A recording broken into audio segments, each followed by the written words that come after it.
ਕੋਈ ਵਾਰਡਬੰਦੀ ਤਾਂ ਹੈ ਨਹੀਂ ਸੀ। ਵਾਰਡਬੰਦੀ ਹੈ ਨਹੀਂ। ਜਦੋਂ ਪਾਣੀ ਲੈਣ ਗਏ ਆ, ਇਹ ਗੱਡੀ ਲੈ ਕੇ ਗਏ ਆ ਤੇ ਉੱਥੋਂ ਇਹਨਾਂ ਤੇ ਹਮਲਾ ਹੋ ਗਿਆ। ਹਮਲੇ ਦੇ ਵਿੱਚ ਕੁਝ ਬੰਦੇ ਤਾਂ ਵਿਚਾਰੇ ਸ਼ਹੀਦ ਹੋ ਗਏ ਤੇ ਕੁਝ ਬੰਦਿਆਂ ਨੂੰ ਇਹ ਕੈਪਚਰ ਕਰਕੇ ਲੈ ਗਏ। ਇਹਨਾਂ ਨੇ 76 ਦੇ ਵਿੱਚ ਸਾਨੂੰ ਪਹਿਲਾਂ ਮਿਸਿੰਗ ਦਾ ਦਿੱਤਾ ਵੀ ਉਹਨਾਂ ਦੀ ਭਾਲ ਜਾਰੀ ਹੈ। ਫਿਰ ਇਹਨਾਂ ਨੇ 76 ਦੇ ਵਿੱਚ ਇੱਕ RGB ਡੈਥ ਸਰਟੀਫਿਕੇਟ ਦਿੱਤਾ ਵੀ ਉਹ ਸ਼ਹੀਦ ਹੋ ਗਏ। 300 ਸਾਲਾ ਦਿਵਸ ਮਨਾਇਆ ਗਿਆ ਨਾ ਜਦੋਂ, ਉਦੋਂ ਪਾਕਿਸਤਾਨ ਨੇ 36 ਬੰਦੇ ਰਿਹਾ ਕੀਤੇ ਸੀ। ਉਹਨਾਂ ਬੰਦਿਆਂ ਵਿੱਚੋਂ ਕੁਝ ਬੰਦਿਆਂ ਨੇ ਆ ਕੇ ਸਾਨੂੰ ਆ ਕੇ ਦੱਸਿਆ ਵੀ ਮੇਰੇ ਫਾਦਰ ਸਾਹਿਬ ਅੱਜ ਵੀ ਪਾਕਿਸਤਾਨ ਦੀ ਜੇਲ੍ਹ ਦੇ ਵਿੱਚ ਜਿੰਦਾ ਬੈਠੇ। ਜਦੋਂ ਮੈਨੂੰ ਪਤਾ ਲੱਗਾ ਮੈਂ ਤਾਂ ਫਿਰ ਆਪਦਾ ਘਰ-ਬਾਰ ਭੁੱਲ ਗਿਆ। 1 ਵਜੇ ਜਾਂ 1:30 ਵਜੇ ਉਹਨੇ ਪੁੱਛਣ ਲੱਗ ਪਿਆ, ਸਾਨੂੰ ਆਖਣ ਲੱਗ ਪਿਆ ਨਾ ਮੀਕ ਪੁੱਤ ਤੇਰੇ ਪਿਓ ਨੇ ਪਤਾ ਨਹੀਂ ਰੋਟੀ ਖਾਧੀ ਹੋਊਗੀ ਕਿ ਨਹੀਂ ਖਾਧੀ ਹੋਊਗੀ।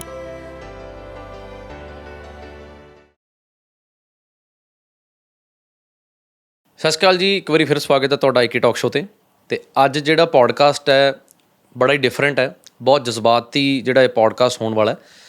ਦੁਨੀਆ ਦੇ ਵਿੱਚ ਜੇ ਸਭ ਤੋਂ ਇੱਜ਼ਤਦਾਰ ਜੋਬ ਕਿਸੇ ਦੀ ਮੰਨੀ ਜਾਂਦੀ ਹੈ ਅਤੇ ਸਭ ਤੋਂ ਰਿਸਪੈਕਟਫੁਲ ਜੋਬ ਕੋਈ ਮੰਨੀ ਜਾਂਦੀ ਹੈ ਤਾਂ ਉਹ ਆਰਮੀ ਆਫਿਸਰਸ ਜਾਂ ਜਿਹੜੇ ਵੀ ਦੇਸ਼ ਦੀ ਸੁਰੱਖਿਆ ਦੇ ਵਿੱਚ ਲੱਗੇ ਹੁੰਦੇ ਨੇ, ਭਾਵੇਂ ਉਹ BSF ਵਾਲੇ ਨੇ, ਭਾਵੇਂ ਉਹ ਆਰਮੀ ਵਾਲੇ ਨੇ, ਭਾਵੇਂ ਉਹ ਪੁਲਿਸ ਹੈ। ਕਿਉਂਕਿ ਇਹ ਉਹ ਲੋਕ ਨੇ ਜਿਹੜੇ ਆਪਣੀ ਫਿਕਰ ਛੱਡ ਕੇ, ਆਪਣੀ ਫੈਮਿਲੀ ਦੀ ਫਿਕਰ ਛੱਡ ਕੇ ਲੋਕਾਂ ਦੀ ਸੇਵਾ 'ਚ ਲਈ, ਦੇਸ਼ ਦੀ ਸੇਵਾ ਲਈ ਜਾਂਦੇ ਨੇ। ਔਰ ਅੱਜ ਜਿਹੜੇ ਮੇਰੇ ਗੈਸਟ ਨੇ ਮਿਸਟਰ ਅਮਰੀਕ ਜੀ ਅਤੇ ਨਾਲ ਇਹਨਾਂ ਦੇ ਡਾਟਰ ਕੋਮਲ ਜੀ। ਜਿਹੜੇ ਅਮਰੀਕ ਜੀ ਨੇ, ਇਹਨਾਂ ਦੇ ਫਾਦਰ ਯਾਨੀ ਕਿ ਕੋਮਲ ਜੀ ਦੇ ਦਾਦਾ ਜੀ ਤਕਰੀਬਨ ਪਿਛਲੇ 50 ਸਾਲ ਤੋਂ ਮਿਸਿੰਗ ਨੇ। BSF ਦੇ ਵਿੱਚ ਸੀਗੇ। ਕੀ ਹੋਇਆ ਹੁਣ ਤੱਕ ਵੀ ਕਿਸ ਉਮੀਦ 'ਚ ਬੈਠੇ ਨੇ, ਆਪਾਂ ਸਾਰੀਆਂ ਗੱਲਾਂ ਅੱਜ ਕਰਾਂਗੇ। ਅਤੇ ਉਮੀਦ ਹੈ ਕਿ ਤੁਸੀਂ ਬੜੇ ਡੀਪਲੀ ਇਹ ਕਨਵਰਜ਼ੇਸ਼ਨ ਸੁਣੋਗੇ, ਸਮਝੋਗੇ ਕਿ ਕਿਉਂਕਿ ਅੱਜ ਤੱਕ ਤੁਸੀਂ ਇੰਟਰਵਿਊਜ਼ ਬੇਸ਼ੱਕ ਆਰਮੀ ਵਾਲਿਆਂ ਦੀਆਂ ਸੁਣੀਆਂ ਹੋਣਗੀਆਂ, BSF ਵਾਲਿਆਂ ਦੀਆਂ ਸੁਣੀਆਂ ਹੋਣਗੀਆਂ, ਪਰ ਅੱਜ ਉਹਨਾਂ ਦੇ ਪਰਿਵਾਰ ਦੀ ਜਾਂ ਉਸ ਹਰ ਪਰਿਵਾਰ ਇਹ ਰਿਲੇਟ ਕਰ ਪਾਏਗਾ ਜਿਹੜੀਆਂ ਮਾਵਾਂ ਆਪਣੇ ਜਵਾਨ ਪੁੱਤ ਘਰੋਂ ਤੋਰਦੀਆਂ ਨੇ ਔਰ ਉਹਨਾਂ ਨੂੰ ਪਤਾ ਨਹੀਂ ਹੁੰਦਾ ਕਿ ਉਹਨਾਂ ਨੇ ਮੁੜਨਾ ਹੈ ਕਿ ਤਿਰੰਗੇ 'ਚ ਲਿਪਟ ਕੇ ਮੁੜਨਾ। ਅਤੇ ਅੱਜ ਗੱਲਬਾਤ ਕਰਾਂਗੇ ਮਿਸਟਰ ਅਮਰੀਕ ਜੀ ਨਾਲ। ਸਵਾਗਤ ਹੈ ਬਾਈ ਤੁਹਾਡਾ ਸ਼ੋਅ 'ਤੇ। ਕਿਵੇਂ ਹੋ? ਠੀਕ ਹੈ ਜੀ। ਬਹੁਤ ਬਹੁਤ ਸ਼ੁਕਰੀਆ ਤੁਸੀਂ ਅੱਜ ਸਾਡੇ ਸ਼ੋਅ 'ਤੇ ਆਏ ਹੋ। ਅਤੇ ਮੈਂ ਪੁੱਛਣਾ ਚਾਹੁੰਦਾ ਕਿ ਸਭ ਤੋਂ ਪਹਿਲਾਂ ਤਾਂ ਜਦੋਂ ਤੁਹਾਡੇ ਦਾਦਾ ਜੀ ਤੁਹਾਡੇ ਫਾਦਰ ਜਿਨ੍ਹਾਂ ਨੇ ਫੌਜ ਦੇ ਵਿੱਚ ਜਾਣ ਲਈ ਜਦੋਂ ਸੋਚਿਆ ਹੋਣਾ ਜਾਂ ਗਏ ਹੋਣੇ ਆ, ਉਦੋਂ ਜਿਹੜੇ ਤੁਹਾਡੇ ਦਾਦੀ ਜੀ ਸੀਗੇ ਜਾਂ ਉਹਨਾਂ ਦੇ ਫਾਦਰ ਸੀਗੇ, ਕਦੀ ਦੱਸੀ ਉਹਨਾਂ ਨੇ ਸਟੋਰੀ ਕਿ ਕਿਉਂ ਗਏ ਸੀ, ਕਿੱਥੋਂ ਸ਼ੁਰੂਆਤ ਹੋਈ ਸੀ ਤੁਹਾਡੇ ਘਰ 'ਚ?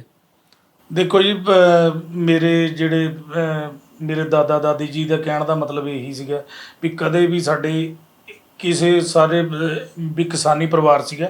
ਮੇਰੇ ਫਾਦਰ ਸਾਹਿਬ ਦੀ ਸ਼ੁਰੂ ਤੋਂ ਹੀ ਉਹਨਾਂ ਦੀ ਇੱਛਾ ਸੀਗੀ।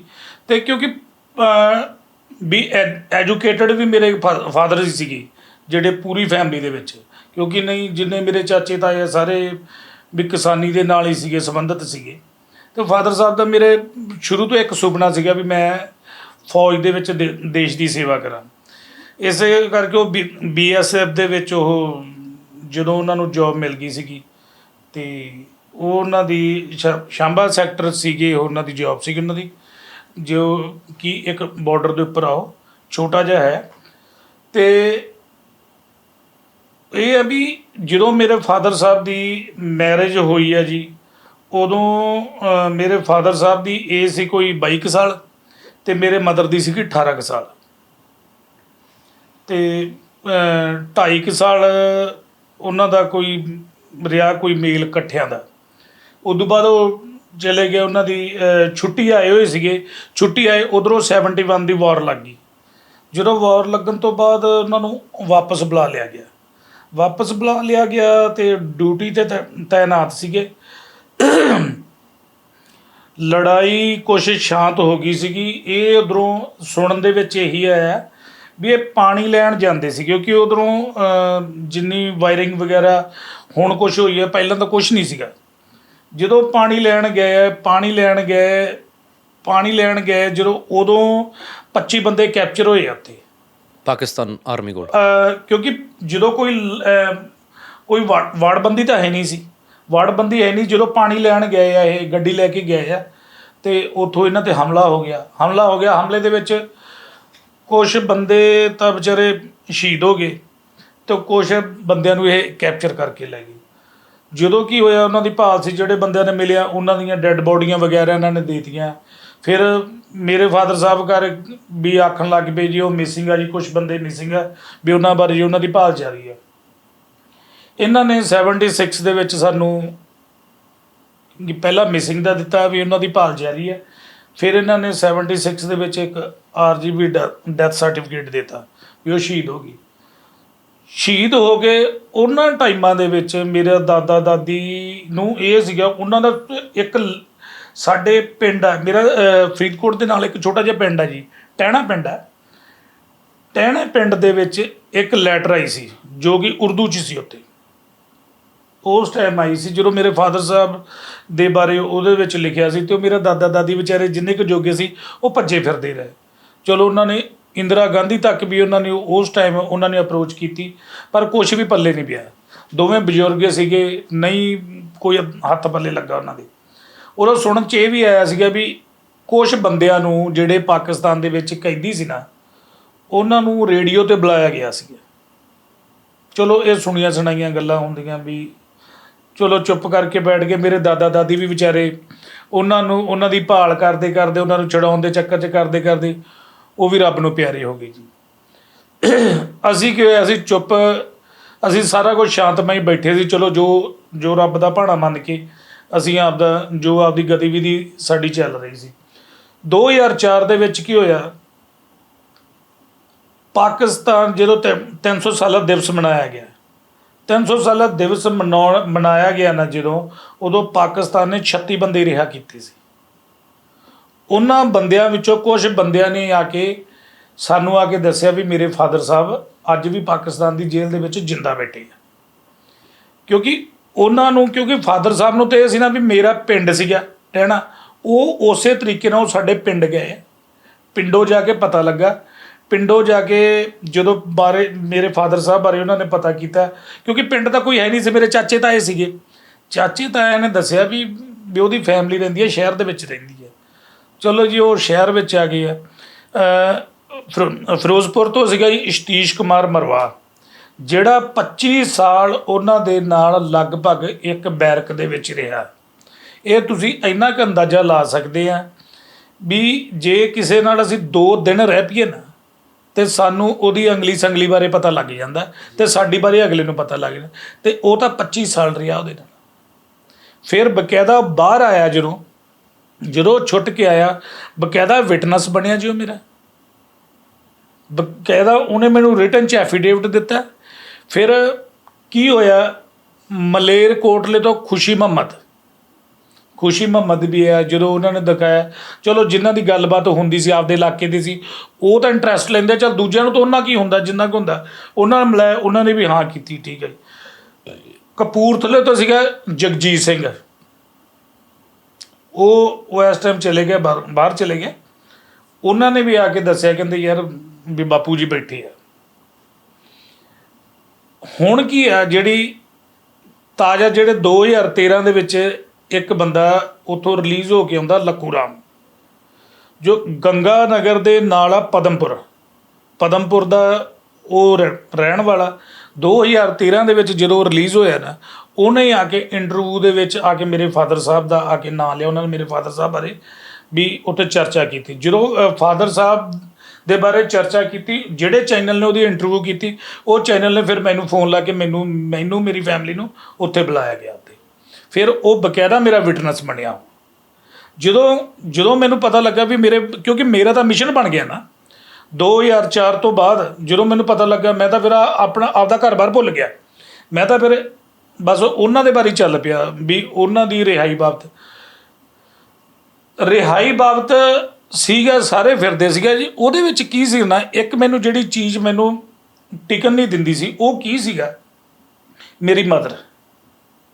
ਦੇਖੋ, ਕਹਿ ਦੇਣਾ ਅਤੇ ਉਹ ਚੀਜ਼ ਨੂੰ ਸਹਿਣਾ ਬਹੁਤ ਅੰਤਰ ਹੈ। ਦੇਖੋ, ਇੱਕ ਤਾਂ ਕਹਿ ਦੇਣਾ ਚਲੋ ਯਾਰ ਕੋਈ ਨਹੀਂ, ਉਹ ਕੀ ਮੈਂ ਕੀ ਦੇਖਦਾ ਸੀਗਾ ਵੀ ਇੱਕ 18 ਸਾਲ ਦੀ ਉਮਰ 'ਚ ਇੱਕ ਕੁੜੀ ਦਾ ਵਿਆਹ ਹੋ ਜਾਂਦਾ, 2 ਸਾਲ ਉਹ ਸਿਰਫ ਆਪਦਾ ਉਹ ਸ਼ਾਦੀ ਨੂੰ, ਆਪਦੇ ਵਿਆਹ ਨੂੰ ਉਹ ਅਟੈਂਡ ਕਰਦੀ ਹੈ, ਜਾਂ ਜਿਵੇਂ ਵੀ ਉਸ ਚੀਜ਼ ਨੂੰ ਮਹਿਸੂਸ ਕਰਦੀ ਆ। ਉਦੋਂ ਬਾਅਦ ਉਹਦਾ ਹਸਬੈਂਡ ਚਲਾ ਜਾਂਦਾ। ਫਿਰ ਉਹਨੇ ਮਦਰ ਮੇਰੀ ਨੇ ਕੋਈ ਰੀਮੈਰਿਜ ਨਹੀਂ ਕਰਵਾਈ ਜੀ। ਸਾਰੀ ਉਮਰ ਉਹਨੇ ਇਸੇ ਤਰ੍ਹਾਂ ਕੱਢੀ ਹੈ। ਕਿਤੇ ਕੋਈ ਇਹ ਨਹੀਂ, ਅੱਜ ਵੀ ਤੁਸੀਂ ਮੇਰੀ ਮਦਰ ਨੂੰ ਜਾ ਕੇ ਮਿਲੋਗੇ ਵੀ ਉਹਨੂੰ ਕੋਈ ਬਸ ਘਰ ਰਹਿਣਾ ਉਹਨੇ, ਕੋਈ ਕਿਸੇ ਦੇ ਨੂੰ ਫੰਕਸ਼ਨ ਦਾ ਨਹੀਂ, ਕਿਸੇ ਉਹਨੂੰ ਕੱਪੜੇ ਦਾ ਨਹੀਂ, ਕਿਸੇ ਦੀ ਕੋਈ ਉਹਨੂੰ ਪਾਰਟੀ ਨਾਲ ਨਹੀਂ। ਉਹਨੂੰ ਇਹ ਨਹੀਂ, ਜੇ ਕੋਈ ਸਾਡੇ ਰਿਸ਼ਤੇਦਾਰੀ 'ਚ ਕੋਈ ਪ੍ਰੋਗਰਾਮ ਵਗੈਰਾ ਹੁੰਦਾ, ਉਹਨੇ ਸਾਨੂੰ ਕਹਿਣਾ ਵੀ ਤੁਸੀਂ ਜਾਓ, ਮੈਂ ਨਹੀਂ ਜਾਣਾ ਕਿਤੇ ਵੀ। ਉਹ ਕਾਹਦੇ ਲਈ? ਉਹ ਉਮੀਦ 'ਚ ਬੈਠੇ ਨੇ ਹਜੇ ਵੀ। ਉਮੀਦ ਉਹਨਾਂ ਨੂੰ ਅੱਜ ਵੀ ਉਮੀਦ ਰਹਿੰਦੀ। ਫੋਟੋਆਂ ਵੱਡੀਆਂ ਲੱਗੀਆਂ ਉਹਨਾਂ ਦੀਆਂ ਦੋਨਾਂ, ਜੇ ਮੈਂ ਇਕੱਲੇ ਇੱਕ ਚਲੋ ਆਏ ਸੀ, ਇੱਕ ਮੈਂ ਨਾ ਟੀਚਾ ਜਿਹਾ ਮਿੱਥਿਆ, ਚਲੋ ਮੈਂ ਆਪ ਫੋਟੋਗ੍ਰਾਫੀ ਕਰਦਾ, ਮੈਂ ਫਾਦਰ ਸਾਹਿਬ ਦੀ ਨਾ ਫੋਟੋ ਬਣਵਾ ਲਈ ਵੱਡੀ ਸਾਰੀ, ਤੇ ਵੀ ਚੱਲ ਜਿਵੇਂ ਬਾਕੀਆਂ ਦੇ ਯਾਰ ਹਾਰ ਪਾਇਆ ਹੁੰਦਾ ਮੈਂ ਪਾ ਦਿਆ। ਉਹਨੇ ਮੈਨੂੰ ਕਦੇ ਮੈਨੂੰ ਹਾਰ ਨਹੀਂ ਪਾਉਣ ਦਿੱਤਾ ਸੀ ਫੋਟੋ ਤੇ। ਉਹ ਇਕੱਲਿਆਂ ਦੀ ਫੋਟੋ ਨਹੀਂ ਉਹਨੇ ਬਣਾਉਣ ਦਿੱਤੀ, ਦੋਨਾਂ ਦੀ ਫੋਟੋ ਬਣੀ ਹੋਈ ਹੈ। ਦੋਨਾਂ ਦੀਆਂ ਫੋਟੋਆਂ ਜਿੰਨੀਆਂ ਵੀ ਬਣੀਆਂ ਉਹ ਸਾਡੇ ਪੂਰੀਆਂ ਲਾਰਜ ਫੋਟੋਆਂ ਬਣੀਆਂ। ਉਹਨੇ ਅੱਜ ਤੱਕ ਹਾਰ ਨਹੀਂ ਪਾਉਣ ਦਿੱਤਾ ਗਾ, ਕਿਉਂਕਿ ਉਹਨੂੰ ਸ਼ੁਰੂ ਤੋਂ ਮੈਨੂੰ ਇਹੀ ਗੱਲ ਕਹਿੰਦੀ ਹੁੰਦੀ ਸੀ ਵੀ ਤੇਰਾ ਦਾਦਾ ਦਾਦੀ ਕਹਿੰਦੇ ਹੁੰਦੇ ਸੀਗੇ ਉਹ ਇੱਥੇ ਜਾ ਕੇ ਆਏ ਆ, ਇੱਥੇ ਜਾ ਕੇ। ਉਹ ਚੱਲ ਮੈਂ ਉਹਦੀ ਗੱਲ ਸੁਣ ਕੇ ਇਗਨੋਰ ਕਰ ਦਿੰਦਾ ਨਾ ਸੀਗਾ ਵੀ ਕੋਈ ਚੱਲ ਠੀਕ ਹੈ, ਵੀ ਉਹਦਾ ਦਿਲ ਨਹੀਂ ਤੋੜਦੇ। ਪਰ ਹੁਣ ਕੀ ਹੁੰਦਾ ਨਾ, ਰਾਤ ਨੂੰ ਜਦੋਂ ਸਾਰਿਆਂ ਦਾ ਸੌਣ ਦਾ ਟਾਈਮ ਹੁੰਦਾ, ਉਹਦਾ ਉੱਠਣ ਦਾ ਟਾਈਮ ਹੋ ਜਾਂਦਾ। ਰਾਤ ਨੂੰ ਜੇ 1 ਵਜੇ ਜਾਂ 1:30 ਵਜੇ ਉਹਨੇ ਪੁੱਛਣ ਲੱਗ ਪਿਆ, ਸਾਨੂੰ ਆਖਣ ਲੱਗ ਪੈਣਾ, ਮੀਕ ਪੁੱਤ ਤੇਰੇ ਪਿਓ ਨੇ ਪਤਾ ਨਹੀਂ ਰੋਟੀ ਖਾਧੀ ਹੋਊਗੀ ਕਿ ਨਹੀਂ ਖਾਧੀ ਹੋਊਗੀ। ਉਹ ਇੰਨੇ ਕੁ ਜ਼ਿਆਦਾ ਇਰੀਟੇਟ ਹੋ ਜਾਈਦਾ ਨਾ ਵੀ ਪਤਾ ਨਹੀਂ ਲੱਗਦਾ ਵੀ ਯਾਰ ਵੀ ਕੀ ਹੈ। ਕਦੇ ਕਦੇ ਤਾਂ ਇੰਨਾ ਕੁ ਗੁੱਸਾ ਚੜ੍ਹਦਾ ਵੀ ਉਹਨੂੰ ਮੈਂ ਕੀ ਆਖਾਂ ਅਤੇ ਕੀ ਨਾ ਆਖਾਂ। ਜਦੋਂ ਮੈਨੂੰ ਕੋਈ ਇੱਦਾਂ ਦੀ ਗੱਲ ਕਹਿੰਦੀ ਹੈ, ਉਦੋਂ ਫਿਰ ਮੈਨੂੰ ਅਗਲੇ ਦਿਨ ਐਂ ਲੱਗਦਾ ਹੁੰਦਾ ਯਾਰ ਮੈਂ ਜਿਹਦੇ ਕੋਲ ਵੀ ਜਾਣਾ ਚਾਹੀਦਾ ਮੈਨੂੰ ਜਾਣਾ ਚਾਹੀਦਾ। ਮੈਂ ਜਿੱਥੋਂ ਵੀ ਚਲੋ ਜਿੰਨੀ ਕੁ ਸਮਝ, ਕਿਸੇ ਨੇ ਮੈਨੂੰ ਕੋਈ ਕਹਿਤਾ ਇੱਥੋਂ, ਫਿਰ ਮੈਂ ਦਿੱਲੀ ਜੀ ਲਾਰਡ ਕ੍ਰਿਸ਼ਨ ਅਡਵਾਨੀ ਜੀ ਨੂੰ ਮੈਂ ਮਿਲਿਆ, ਠੀਕ ਹੈ। ਫਿਰ ਉਦੋਂ ਪਹਿਲਾਂ ਵਿਦੇਸ਼ ਮੰਤਰੀ ਸੀਗੇ ਆਪਣੇ ਸਲਮਾਨ ਖੁਰਸ਼ੀਦ ਜੀ ਨੂੰ ਮੈਂ ਜਾ ਕੇ ਮਿੰਨਤਾਂ ਕੀਤੀਆਂ, ਤਰਲੇ ਹਾੜੇ ਮਾਰੇ ਉਹਨਾਂ ਦੇ। ਉਹਨਾਂ ਤੋਂ ਬਾਅਦ ਆ ਗਏ ਜੀ ਪਰਨੀਤ ਕੌਰ ਜੀ ਕੋਲੇ ਮੈਂ ਗਿਆ, ਉਹਨਾਂ ਨੇ ਵੀ ਕੇਰਾਂ ਜਿੰਨਾ ਕੁ ਚੱਕਿਆ। ਉਦੋਂ ਬਾਅਦ ਆ ਗਏ ਜੀ ਸੁਸ਼ਮਾ ਸਵਰਾਜ ਜੀ ਨੂੰ ਮੈਂ ਘੱਟੋ ਘੱਟ 10 ਵਾਰੀ ਚਲਾ ਗਿਆ ਉਹਨਾਂ ਕੋਲ, 10 ਵਾਰੀ। ਆਖਰ ਤਾਂ ਉਹਨਾਂ ਨੇ ਮੈਨੂੰ ਮਿਲਣਾ, ਮੇਰਾ ਫੋਨ ਵਗੈਰਾ ਅਟੈਂਡ ਕਰਨਾ ਹੀ ਛੱਡਤਾ ਸੀਗਾ। ਫਿਰ ਮੈਂ ਇੱਕ ਦਿਨ ਉਹਨੂੰ ਆਖਿਆ ਵੀ ਮੈਂ ਧਰਨੇ 'ਤੇ ਬੈਠਣ ਲੱਗਾ ਆ ਕੇ, ਅਤੇ ਫਿਰ ਮੈਨੂੰ ਅਗਲੇ ਦਿਨ ਦੁਬਾਰਾ ਟਾਈਮ ਦਿੱਤਾ ਉਹਨਾਂ ਨੇ ਵੀ ਤੁਸੀਂ ਆ ਜਾਓ। ਫਿਰ ਉਹਨਾਂ ਨੂੰ ਮਿਲਿਆ, ਚਲੋ ਫਿਰ ਮੈਨੂੰ ਕਿਹਾ ਵੀ ਨਹੀਂ ਅਸੀਂ ਪਾਕਿਸਤਾਨ ਨਾਲ ਰਾਬਤਾ ਕਾਇਮ ਕਰ ਰਹੇ ਹਾਂ ਅਸੀਂ, ਅਤੇ ਕੋਈ ਨਹੀਂ ਤੁਸੀਂ ਫਿਕਰ ਨਾ ਕਰੋ ਜਲਦੀ ਛੋੜ। ਪਰ ਰਿਜ਼ਲਟ ਕੋਈ ਨਹੀਂ ਮਿਲਿਆ ਗਾ, ਫਿਰ ਇੱਥੋਂ ਤੱਕ ਕਿ BSF ਦੀਆਂ ਜਿੰਨੀਆਂ ਵੀ ਫਲੈਗ ਮੀਟਿੰਗਾਂ ਹੋਈਆਂ, ਚਲੋ ਮੈਂ ਡਿਪਾਰਟਮੈਂਟ ਨੂੰ ਕਹਿਣਾ, ਮੈਂ ਉਹਨਾਂ ਦਾ ਸ਼ੁਕਰਗੁਜ਼ਾਰ ਹਾਂ। ਚਲੋ ਮੇਰੇ ਪੱਲੇ ਭਾਵੇਂ ਕੁਛ ਨਹੀਂ ਪਿਆ ਗਾ, ਪਰ ਮੈਨੂੰ ਇੱਕ ਹਲਕੀ ਜੀ ਉਹਨਾਂ ਤੋਂ ਇੱਕ ਉਮੀਦ ਹੈ। ਉਮੀਦ ਅੱਜ ਵੀ ਉਮੀਦ ਇਉਂ ਆ ਕਿਉਂਕਿ ਮੇਰੀ ਕਿਤੇ ਨਾ ਕਿਸੇ ਤਰੀਕੇ ਨਾਲ ਉਹ ਕਿਤੇ ਮੇਰੀ ਬਾਤ ਪੁੱਛਦੇ ਆ। ਹੁਣ ਤੱਕ ਮੈਂ 28 ਮੀਟਿੰਗਾਂ ਜਿਹੜੀਆਂ ਪਾਕਿਸਤਾਨ ਨਾਲ ਸੀਗੀਆਂ, ਇਹਨਾਂ ਦੀਆਂ ਫਲੈਗ ਮੀਟਿੰਗਾਂ ਬਾਰਡਰ 'ਤੇ 28 ਮੀਟਿੰਗਾਂ ਅਟੈਂਡ ਕਰ ਚੁੱਕਿਆ ਜੀ। ਪਰ ਮੀਟਿੰਗ ਦੇ ਵਿੱਚ ਕੋਈ ਡਾਕੇ ਤੀਨ ਪਾਤਾ। 2008 ਦੇ ਵਿੱਚ ਕੀ ਹੋਇਆ, 2008 ਦੇ ਵਿੱਚ ਸਾਡੇ ਕੋਲੇ ਘਰੇ ਦੋ ਜਵਾਨ ਗਏ, ਸਾਨੂੰ ਕਹਿੰਦੇ ਜੀ ਉਹਨਾਂ ਦੀ ਅੱਜ ਰਿਲੀਜ਼ਿੰਗ ਹੈ। 2008 ਦੇ ਵਿੱਚ ਕਹਿੰਦੇ ਜੀ ਉਹਨਾਂ ਦੀ ਰਿਲੀਜ਼ਿੰਗ ਅੱਜ। ਅਸੀਂ ਚਲੋ ਫੈਮਿਲੀ ਸਾਰੀ ਖੁਸ਼, ਅਸੀਂ 2 ਗੱਡੀਆਂ ਲੈ ਕੇ ਅਸੀਂ ਵਾਘੇ ਆ ਗਏ ਅਤੇ ਵਾਘੇ ਆ ਕੇ ਕਹਿੰਦੇ ਵੀ ਸ਼ਾਮ ਨੂੰ 5 ਵਜੇ ਰਿਲੀਜ਼ਿੰਗ ਉਹਨਾਂ ਦੀ। ਅਸੀਂ ਆਖਿਆ ਚਲੋ ਠੀਕ ਹੈ, 5 ਵਜੇ, ਅਤੇ ਸਾਨੂੰ ਉੱਥੇ ਬਿਠਾਇਆ ਗਿਆ ਖਾਸਾ ਕੈਂਪ ਦੇ ਵਿੱਚ ਅਸੀਂ ਰੁਕੇ। ਅਤੇ ਉਹ ਮਦਰ ਮੈਨੂੰ ਕਹਿੰਦੇ ਵੀ ਤੂੰ ਨਾ, ਚਲੋ ਇੱਕ ਮਦਰ ਨੂੰ ਤਾਂ ਮੇਰੀ ਨੂੰ ਚਾਅ ਬਹੁਤ ਸੀਗਾ, ਉਹ ਮੈਨੂੰ ਆ ਕੇ ਤੂੰ ਉਹਨਾਂ ਵਾਸਤੇ ਕੱਪੜੇ ਲੈ ਕੇ ਆ, ਉਹਨਾਂ 'ਤੇ ਤੂੰ ਲੈ ਆ, ਉਹ ਇੱਦਾਂ ਦੇ ਪਾਉਣਗੇ, ਉਹ ਐਂ ਪਾਉਣਗੇ। ਮੈਂ ਉਹਨੂੰ ਆ ਕੇ ਮਾਂ ਮੇਰੀ ਕੋਈ ਚੱਕਰ ਨਹੀਂ ਗਿਆ, ਹੁਣ ਪਹਿਲਾਂ ਵਾਲੇ ਕੰਮ ਗਏ, ਹੁਣ ਵੀ 15 ਮਿੰਟਾਂ 'ਚ ਕੱਪੜੇ ਆ ਜਾਣਗੇ। ਹੁਣ ਆਪਾਂ ਨੂੰ ਸਾਈਜ਼ ਦਾ ਕੋਈ ਨਹੀਂ ਪਤਾ ਗਾ, ਕੋਈ ਨਹੀਂ ਆ ਲੈਂਦੇ। ਚਲੋ ਖਾਸਾ ਕੈਂਪ ਦੇ ਵਿੱਚ ਕੀ ਹੋਇਆ ਜੀ, ਸਾਰਾ ਗਿਫਟ ਵਗੈਰਾ ਸਾਰੇ ਤਿਆਰ ਕਰਾ ਲਏ। ਫਿਰ ਉਦੋਂ ਪਤਾ ਹੋਇਆ ਜੀ, ਕਹਿੰਦੇ 5 ਵਜੇ ਨਹੀਂ, ਉਹਨਾਂ ਦੀ ਰਿਲੀਜ਼ਿੰਗ ਹੈਗੀ ਆ ਰਾਤ ਨੂੰ 9 ਵਜੇ। ਚਲੋ ਠੀਕ ਹੈ ਜੀ, ਅਸੀਂ ਤਾਂ ਆਪਦਾ ਤਿਆਰ ਤੁਰ ਬੈਠੇ। ਇਹਨਾਂ ਨੇ ਵੀ 5 ਕੇ 6 ਟੋਕਰੇ ਤਿਆਰ ਫਰੂਟ ਦੇ ਕੀਤੇ, ਗਿਫਟ ਵੀ ਕਰ ਲਏ ਵੀ ਉੱਧਰੋਂ ਲੈ ਕੇ ਆਉਣਗੇ ਵੀ ਅਸੀਂ ਉਹਨਾਂ ਨੂੰ ਗਿਫਟ ਦੇਵਾਂਗੇ। 9 ਵਜੇ ਤੋਂ ਬਾਅਦ ਕਹਿੰਦੇ ਰਾਤ ਨੂੰ 2 ਵਜੇ ਜਦੋਂ ਰਾਤ ਨੂੰ 2 ਵਜੇ ਆਉਂਦੇ ਆ ਜੀ, ਕੁਛ ਵੀ ਨਹੀਂ, ਪਾਕ ਰੇਂਜਰ ਹੁੰਦੇ ਆ। ਉਦੋਂ ਕੀ ਸੀਗਾ, 2008 ਦੇ ਵਿੱਚ ਬੰਬ ਧਮਾਕੇ ਹੋਏ ਸੀਗੇ ਬੰਬੇ। ਇਹਨਾਂ ਨੇ ਜਦੋਂ ਲੀਡਰਾਂ ਨੇ ਕੋਈ ਬਿਆਨਬਾਜ਼ੀ ਹੋ ਗਈ ਜੀ, ਪਾਕਿਸਤਾਨ ਇੱਕ ਆਤੰਕਵਾਦੀ ਮੁਲਕ ਆ, ਇਹ ਆਏ ਆ, ਇਹਨਾਂ ਨੇ ਐਂ ਕਰਾ ਤਾ ਜੋ, ਉਹਨਾਂ ਨੇ ਇਸ ਚੀਜ਼ ਦਾ ਇਸ਼ੂ ਬਣਾ ਲਿਆ। ਉਹਨਾਂ ਨੇ ਆ ਕੇ ਜਦੋਂ ਸਾਡੇ ਕੋਲ ਉਹਨਾਂ ਨੂੰ ਮਿਲੇ, ਉਹਨਾਂ ਨੂੰ ਐਂ ਆਖੋ, ਕਹਿੰਦੇ ਨਹੀਂ ਜੀ, ਉਹਨਾਂ ਨੇ ਕੋਈ ਸਾਡੇ ਤੋਂ ਗਿਫਟ ਨਹੀਂ ਲਿਆ, ਕੋਈ ਕੁਛ ਨਹੀਂ ਲਿਆ। ਉਹ ਕਹਿੰਦੇ ਅਸੀਂ ਤਾਂ ਆਤੰਕਵਾਦੀ ਹਾਂ। ਉਹਨਾਂ ਨੇ ਉਸ ਗੱਲ 'ਤੇ ਉਹ ਸਾਰਾ ਜੋ ਬਣਿਆ ਸੀ, ਬਣਿਆ ਬਣਾਇਆ ਸਾਡੀਆਂ ਸੱਧਰਾਂ 'ਤੇ ਪਾਣੀ ਫੇਰ ਗਿਆ ਜੀ। 2008 'ਚ ਅਸੀਂ ਫੇਰ ਬੈਠ ਗਏ। ਚਲੋ ਮੈਂ ਜੰਤਰ ਮੰਤਰ 'ਤੇ ਧਰਨੇ 'ਤੇ ਸਰਦਾਰ ਸਿੱਧੂ ਜੀ, ਨਵਜੋਤ ਸਿੰਘ ਸਿੱਧੂ ਜੀ ਵੀ ਮੇਰੇ ਨਾਲ ਧਰਨੇ 'ਤੇ ਬਹਿੰਦੇ ਰਹੇ ਉੱਥੇ। ਇਸੇ ਗੱਲ ਲਈ ਕਿ ਸਾਡੇ ਫਾਦਰ ਸਾਹਿਬ ਸੀ, ਕੁਝ ਬੰਦੇ ਹੋਰ ਸੀਗੇ, ਕਿਉਂਕਿ ਪੂਨੇ ਤੋਂ ਸੀਗੇ ਅਸ਼ੋਕ ਘੋਸ਼ ਦੀ ਬੇਟੀ ਸੀ ਵਿਚਾਰੀ, ਉਹਨੇ ਵੀ ਕਾਫੀ ਸੰਘਰਸ਼ ਕੀਤਾ। ਤੇ ਆਪਣੇ ਸੀ ਧਮੰਤਰੀ ਤਾਂਬੇ ਜੀ, ਵਿਜੇ ਤਾਂਬੇ ਸੀਗੇ, ਆਪਣੇ ਕਰਨਲ ਸੀਗੇ, ਉਹਨਾਂ ਦੀ ਮਿਸੇਜ ਧਮੰਤਰੀ ਤਾਂਬੇ, ਉਹ ਵੀ ਮੇਰੇ ਨਾਲ ਵਿਚਾਰੀ ਨੇ ਬਹੁਤ, ਉਹਨੇ ਵੀ ਸੰਘਰਸ਼ ਕੀਤਾ। ਉੱਥੇ ਬੈਠ ਰਹੇ ਧਰਨਿਆਂ ਤੁਰਨੇ ਨਾਲ ਕੋਈ ਹੱਲ ਨਹੀਂ ਹੋਇਆ ਜੀ, ਬਸ ਉਦੋਂ ਵੀ ਗੋਲੀਆਂ ਦੇ ਕੇ ਤੋਰਿਆ ਗਿਆ। ਫਿਰ ਕੀ ਹੁੰਦਾ ਇੱਥੇ 2013 ਦੇ ਵਿੱਚ ਹੀ ਹੁੰਦਾ ਵੀ 2013 ਦੇ ਵਿੱਚ ਹੁੰਦਾ ਜੀ ਉਹਨਾਂ ਦੀ ਰਿਲੀਜ਼ਿੰਗ ਹੈ ਵੀ ਮੇਰੇ ਫਾਦਰ ਸਾਹਿਬ ਦਾ ਨਾਂ ਲੈ ਕੇ ਨਿਊਜ਼ ਚੱਲਣੀ ਸ਼ੁਰੂ ਹੋ ਗਈ ਜੀ। ਜਿੰਨੇ ਲਗਭਗ ਵੱਡੇ ਚੈਨਲਾਂ ਦੇ ਸਾਰੇ ਦੇ, BBC ਨੇ ਤਾਂ ਦੇਤੀ ਜੀ ਨਿਊਜ਼ ਦੇਤੀ ਵੀ ਅੱਜ ਉਹਨਾਂ ਦੀ ਰਿਹਾਈ ਹੈ ਸੁਰਜੀਤ ਸਿੰਘ ਦੀ।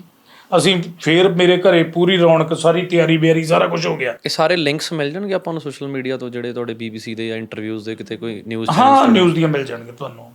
ਮੈਂ ਤੁਹਾਨੂੰ ਸੈਂਡ ਕਰੂੰਗਾ ਸਾਰਾ ਕੁਝ ਜੀ, ਜਿੰਨਾ ਵੀ ਕੁਛ ਪਿਆ ਵੀ ਹੈ ਮੇਰੇ ਕੋਲ ਸਮਾਨ, ਤੇ ਕੁਛ ਮੈਂ ਕਰ ਵੀ ਦਊਂਗਾ। ਉਹਦੇ 'ਚ ਕੀ ਹੋਇਆ ਨਾ, 2013 ਦੇ ਵਿੱਚ ਜਦੋਂ ਇਹਨਾਂ ਨੇ, ਅਸੀਂ ਤਿਆਰੀ ਕਰ ਲਈ ਆਪਣੀ, ਕਿਉਂਕਿ ਜਿਹੜੇ ਮੇਰੇ ਉੱਥੋਂ ਦੇ ਕੋਈ ਸੱਜਣ ਮਿੱਤਰ ਸੀ, ਉਹਨਾਂ ਨੇ ਗੱਡੀਆਂ ਗੁੱਡੀਆਂ ਸ਼ਿੰਗਾਰ ਲਈਆਂ ਵੀ ਯਾਰ ਐਂ ਲੈ ਕੇ ਆਵਾਂਗੇ। ਜੋ ਮੇਰੇ ਸੀਗੇ ਮਿੱਤਰ ਸੀਗੇ, ਅਸੀਂ ਪੂਰੀ ਤਿਆਰੀ ਕਰ ਲਈ। ਕੀ ਹੋਇਆ ਜੀ, ਐਨ ਮੌਕੇ 'ਤੇ ਜਦੋਂ ਤੁਰਨ ਲੱਗੇ ਆ, ਉਦੋਂ ਬਾਅਦ ਪਤਾ ਲੱਗਦਾ ਜੀ ਉਹ ਸਰਜੀਤ ਸਿੰਘ ਉਹ ਨਹੀਂ, ਕੋਈ ਹੋਰ ਆ ਰਿਹਾ ਜੀ। ਉਹ ਸਰਜੀਤ ਸਿੰਘ ਕੋਈ ਹੋਰ ਆ ਰਿਹਾ। ਇਹ ਸਰਜੀਤ ਸਾਰਾ ਕੁਝ ਫੋਟੋਗ੍ਰਾਫਸ ਵਗੈਰਾ ਤਾਂ ਮੇਰੇ ਫਾਦਰ ਸਾਹਿਬ ਦੀ ਦਿਖਾਈ ਜਾਂਦੇ, ਮੇਰੇ ਘਰੇ ਦਿੱਲੀ ਤੋਂ ਫੋਨ ਆਈ ਜਾਂਦੇ ਆ, ਮੀਡੀਆ ਮੇਰੇ ਘਰੇ ਬੈਠਾ ਹੈ। ਤੇ ਆਹ ਕੀ ਹੋ ਗਿਆ, ਦੇਖਿਆ ਜੀ ਉਹ ਜਿਹੜਾ ਬੰਦਾ ਆ ਰਿਹਾ ਨਾ ਸਰਜੀਤ ਸਿੰਘ, ਉਹ ਐਕਚੁਅਲੀ ਮੱਖਣ ਸਿੰਘ ਹੈ। ਉਹ ਆ ਮੱਖਣ ਸਿੰਘ। ਉਹ ਮੱਖਣ ਸਿੰਘ ਦਾ ਵੀ ਤੁਹਾਨੂੰ ਮੈਂ ਕਿੱਸਾ ਦੱਸਦਾ। ਇੱਕ ਕਠੂਏ ਤੋਂ ਆਇਆ ਸੀ ਕੋਈ ਬੰਦਾ ਛੁੱਟ ਕੇ, ਹਾਂ ਉਹਦਾ ਨਾਮ ਮੈਨੂੰ ਯਾਦ ਹੈਗਾ, ਰਾਧੇ ਸ਼ਾਮ। ਕਠੂਏ ਤੋਂ ਆਇਆ ਸੀਗਾ ਰਾਧੇ ਸ਼ਾਮ, ਕਿਉਂਕਿ ਮੈਨੂੰ ਇਹ ਸੀਗਾ ਵੀ ਜਦੋਂ ਵੀ ਕੋਈ ਪਾਕਿਸਤਾਨ ਤੋਂ ਕੋਈ ਕੈਦੀ ਛੁੱਟ ਕੇ ਆਉਂਦਾ ਸੀ, ਮੇਰਾ ਇੱਕ ਮਿਸ਼ਨ ਬਣ ਗਿਆ ਸੀ, ਮੈਂ ਉਹਨੂੰ ਮਿਲਣਾ ਹੀ ਮਿਲਣਾ। ਮੈਂ ਉਹਨੂੰ ਮਿਲਦਾ ਸੀਗਾ। ਜਦੋਂ ਉਹ ਛੁੱਟ ਕੇ ਆਇਆ, ਮੈਂ ਉਹਨੂੰ ਮਿਲਿਆ ਜਾ ਕੇ, ਉਹਦੀ ਫੈਮਿਲੀ ਵੀ ਆ ਗਈ, ਸਾਰਾ ਕੁਝ ਆ ਗਿਆ। ਉਹ ਜਦੋਂ ਉਹਨੂੰ ਮੈਂ ਮਿਲਿਆ, ਉਹ ਬੰਦੇ ਨੇ ਮੈਨੂੰ ਇੱਕ ਲੈਟਰ ਦਿੱਤੀ ਜੀ, ਮੈਨੂੰ ਕਹਿੰਦਾ, ਮੈਨੂੰ ਇਹਨੇ ਕਿਹਾ ਵੀ ਤੇਰੇ ਫਾਦਰ ਸਾਹਿਬ ਨੂੰ ਪਤਾ ਲੱਗ ਗਿਆ ਵੀ ਰੌਲਾ ਪੈ ਗਿਆ ਉੱਧਰ, ਤੇ ਤੂੰ ਬੇਟਾ ਕਹਿੰਦਾ ਤੂੰ ਆਪਦਾ ਜ਼ੋਰ ਜਾਰੀ ਰੱਖ, ਕਹਿੰਦਾ ਵੀ ਕੋਈ ਚੱਕਰ ਨਹੀਂ, ਹੁਣ ਆਪਾਂ ਕੰਮ ਲੈ ਲਾਂਗੇ। ਚਲੋ ਬੜੀ ਖੁਸ਼ੀ ਹੋਈ। ਮੈਂ ਕਿਹਾ ਜੀ ਆਹ ਲੈਟਰ ਕਾਹਦੀ ਹੈ? ਕਹਿੰਦਾ ਇਹ ਤੇਰੀ ਮੈਂ ਇੱਕ ਨਾ ਡਿਊਟੀ ਲਾਉਣੀ ਆ। ਮੈਂ ਕਿਹਾ ਜੀ ਦੱਸੋ? ਕਹਿੰਦਾ ਤੇਰੇ ਇਲਾਕੇ ਦੇ ਵਿੱਚ ਕੋਈ ਬੰਦਾ ਇੱਕ, ਉਹ ਬੰਦੇ ਦੇ ਘਰੇ ਦੇ ਕੇ ਆਉਣੀ ਹੈ ਲੈਟਰ। ਉਹ ਲੈਟਰ ਕਿਹਨੂੰ ਦੇਣੀ ਸੀ? ਇਸੇ ਮੱਖਣ ਸਿੰਘ ਨੂੰ। ਮੱਖਣ ਸਿੰਘ ਦੇ ਘਰੇ ਤਾਂ ਪਤਾ ਹੀ ਨਹੀਂ ਸੀਗਾ ਵੀ ਸਾਡਾ ਬੰਦਾ ਕਿੱਥੇ ਆ ਜੀ। ਉਹ ਜਦੋਂ ਮੈਂ ਮੱਖਣ ਸਿੰਘ ਦੇ ਘਰੇ ਗਿਆ, ਉਹਨਾਂ ਦੇ ਘਰੇ ਰੌਲਾ ਪੈ ਗਿਆ ਵੀ ਸਰਪੰਚ ਨੂੰ ਬੁਲਾ ਲਿਆ, ਸਾਰੇ ਆ ਕੇ ਇਕੱਠ ਹੋ ਗਿਆ। ਮੈਂ ਉਹਨਾਂ ਨੂੰ ਲੈਟਰ ਦਿੱਤੀ, ਮੈਂ ਕਿਹਾ ਜੀ ਆਹ ਲੈਟਰ ਆਈ ਹੈ ਵੀ ਉਹ ਅੰਕਲ ਜੀ, ਮੈਂ ਕਿਹਾ ਠੀਕ ਹੈ, ਚੰਗੇ ਭਲੇ ਆ, ਉੱਧਰ ਆ ਮੈਂ ਕਿ ਪਾਕਿਸਤਾਨ ਜੇਲ੍ਹ 'ਚ। ਅਤੇ ਉਹਨਾਂ ਚਲੋ ਉਹਦੀ ਭੈਣ ਵੀ ਮੇਰੇ ਨਾਲ ਸੰਘਰਸ਼ ਕਰਦੀ ਰਹੀ, ਉਹ ਵੀ ਕਹਿੰਦੀ ਵੀ ਵੀਰੇ ਤੂੰ ਹੁਣ ਤੂੰ ਤਾਂ ਫਿਰਦਾ ਹੀ ਆਪਦੇ ਪਿਓ ਮਾਰਾ, ਅਤੇ ਚੱਲ ਮੇਰਾ ਵੀ ਤਾਂ ਪਿਓ ਹੈਗਾ। ਚਲੋ ਉਹ ਵੀ ਵਿਚਾਰੀ, ਉਹ ਆਪਣੇ ਮੁਕਤਸਰ ਦੇ ਨਾਲ ਪਿੰਡ ਸੀਗਾ ਜੀ, ਉਹ ਉੱਥੋਂ ਆਈ ਸੀ ਵਿਚਾਰੀ ਉਹ। ਚਲੋ ਉਹਨੂੰ ਇਹਨਾਂ ਨੇ ਸੁਰਜੀਤ ਸਿੰਘ ਬਣਾ ਕੇ ਕੱਢਿਆ ਗਿਆ। ਉਹ ਸੁਰਜੀਤ ਸਿੰਘ ਜਦੋਂ ਬਣਾ ਕੇ ਕੱਢਿਆ ਗਿਆ, ਚਲੋ ਮੈਂ ਕਿਹਾ ਜਿਹੜਾ ਹੋਣਾ ਸੀ ਹੋ ਗਿਆ। ਮੈਂ ਉਹਦੇ ਕੋਲੇ ਗਿਆ। ਜਦੋਂ ਮੈਂ ਉਹਨੂੰ ਮਿਲਣ ਗਿਆ ਨਾ, ਘਰ ਗਿਆ, ਅਤੇ ਘੱਟੋ ਘੱਟ 25 ਤੋਂ 30 25 ਤੋਂ 30 ਮੀਡੀਆ ਕਰਮੀ ਹੋਣੇ ਆ ਜਿਹੜੇ ਵਿਚਾਰੇ ਉੱਥੇ ਬੈਠੇ ਬਾਹਰ ਬੈਠੇ, ਤੇ ਮੈਂ ਜਾ ਕੇ ਜਦੋਂ ਮਿਲਿਆ ਤੇ ਉਹਨਾਂ ਨੇ ਦੱਸਿਆ ਵੀ ਸਰਜੀਤ ਦਾ ਬੇਟਾ ਹੈ।